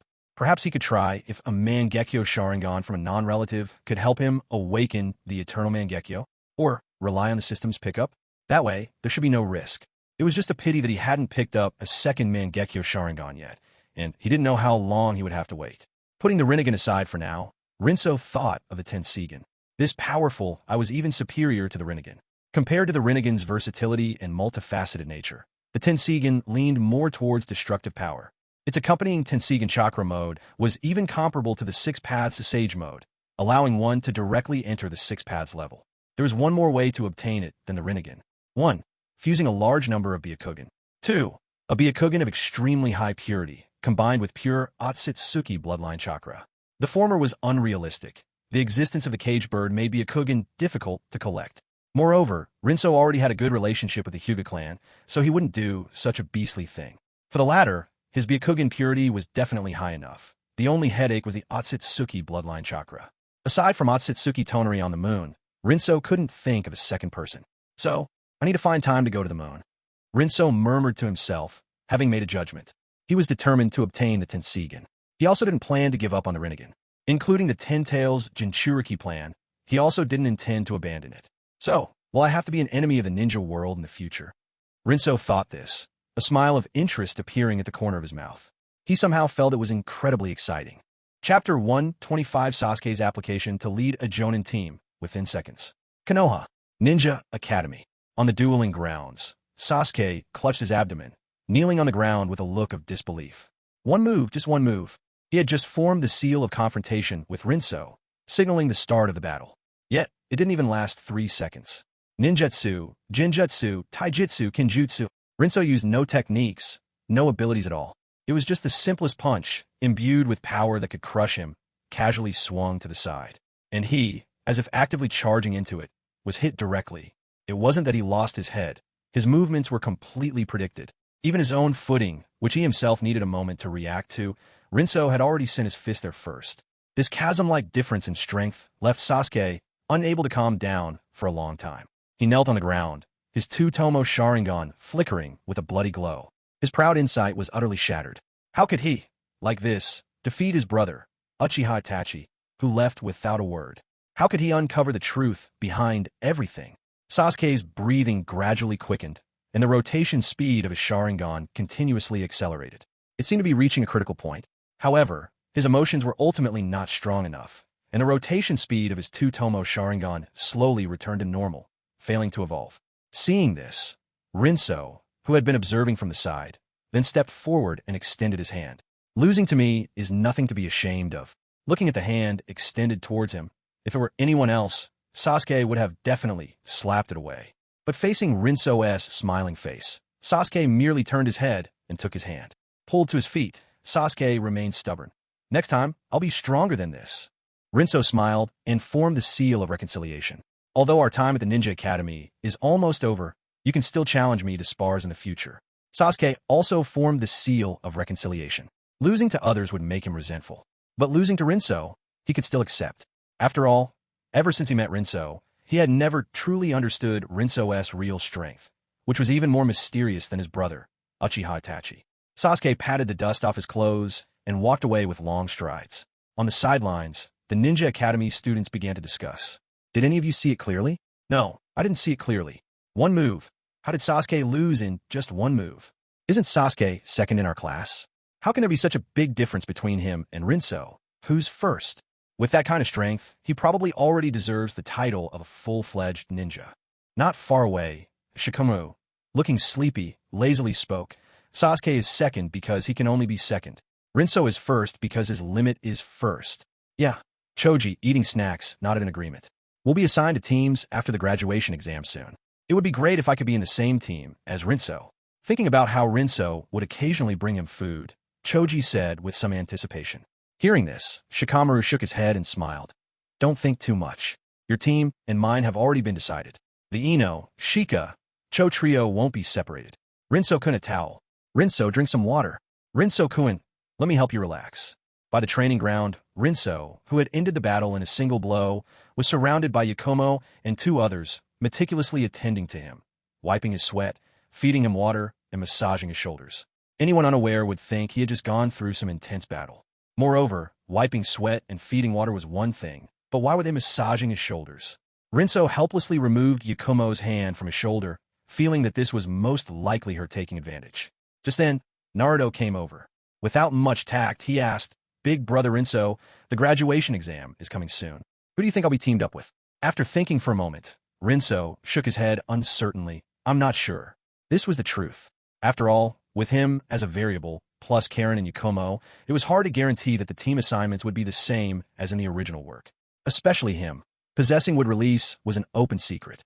Like Yamato in the original work, he was assigned as the new instructor for Team 7 because he possessed wood release, capable of suppressing the Nine-Tailed Rampage. So, it was not impossible that he would be assigned to Naruto's team. Of course, Rinso didn't particularly care who he was assigned with. With his strength, he wouldn't waste time on trivial derank missions like playing house. It was quite possible that he would be dispatched immediately after team assignments. But clearly, Rinso didn't care, but others certainly did. Especially Yakumo, Hinata, and Ino, the three girls, all looked at Rinso, their eyes full of anticipation, their meaning more than obvious. Under their gaze, Rinso said, Don't overthink it. Being in the same team or not won't affect our friendship. There's no need to think so much now. The graduation exam is soon, and we'll know naturally not long after it's over. Naruto nodded in agreement. Big brother Rinso is right. I hope I can be on a team with Sakura and Big brother Rinso then. Sakura. Speaking of Sakura, Naruto chuckled foolishly. The others showed various expressions, finding it difficult to understand why Naruto was still so persistent, even though Sakura had clearly rejected him multiple times. Despite their expressions, they didn't say much. If Naruto himself was willing to be like this, what was there for them to say? And so, after the small interlude of the spar, as the school bell rang, everyone returned to their classrooms, to their designated seats. Irika stood at the podium and announced the start of the graduation exam. The content of the graduation exam was no different from the original work. Even the ninjutsu item for the exam was still the clone jutsu. This posed no difficulty for Rinso's entire small group. Most of them had already mastered all three basic jutsu even before entering the academy. This included Naruto as well. After all, even with the influence of the nine-tailed chakra, with enough time, it wasn't impossible to learn the three basic jutsu. As a result, the entire small group passed the graduation exam smoothly. After that came the registration of ninja identities and photo-taking. Attending the graduates' orientation, where they would be divided into groups of 3. Rinso was all too familiar with this process, even beginning to wonder who his Jonin squad leader would be. Kakashi, Asuma, Kurenai, names flashed through his mind, and even Yamato, whom he wasn't too familiar with, had a different development trajectory because he left Umbu earlier and was now an experienced Jonin. It wasn't until after the graduation exam ended, when Ninja Academy was dismissed, He was about to take Yakumo and the others to their secret base for their usual special training when an Umbu, wearing a fox mask, approached him. Rinso, Hokage-sama, wants you to go to the Hokage's office. After informing him, the Umbu left directly. So, Rinso greeted Yakumo and the others, telling them to wait for him at the secret base, and then quickly departed. Using the Flying Thunder God, Rinso instantly arrived at the Hokage's office and looked at Hiruzen Sarutobi, who was currently processing documents. Grandpa Third, did you call me for something? Rinso asked familiarly. Hiruzen Sarutobi heard the voice, looked at the now-grown Rinso, his eyes unreadable, then pushed a piece of paper towards him. Rinso took it and looked, his tone surprised. Squad leader, Jonin application form. Applicant, Mariki Lin Shun.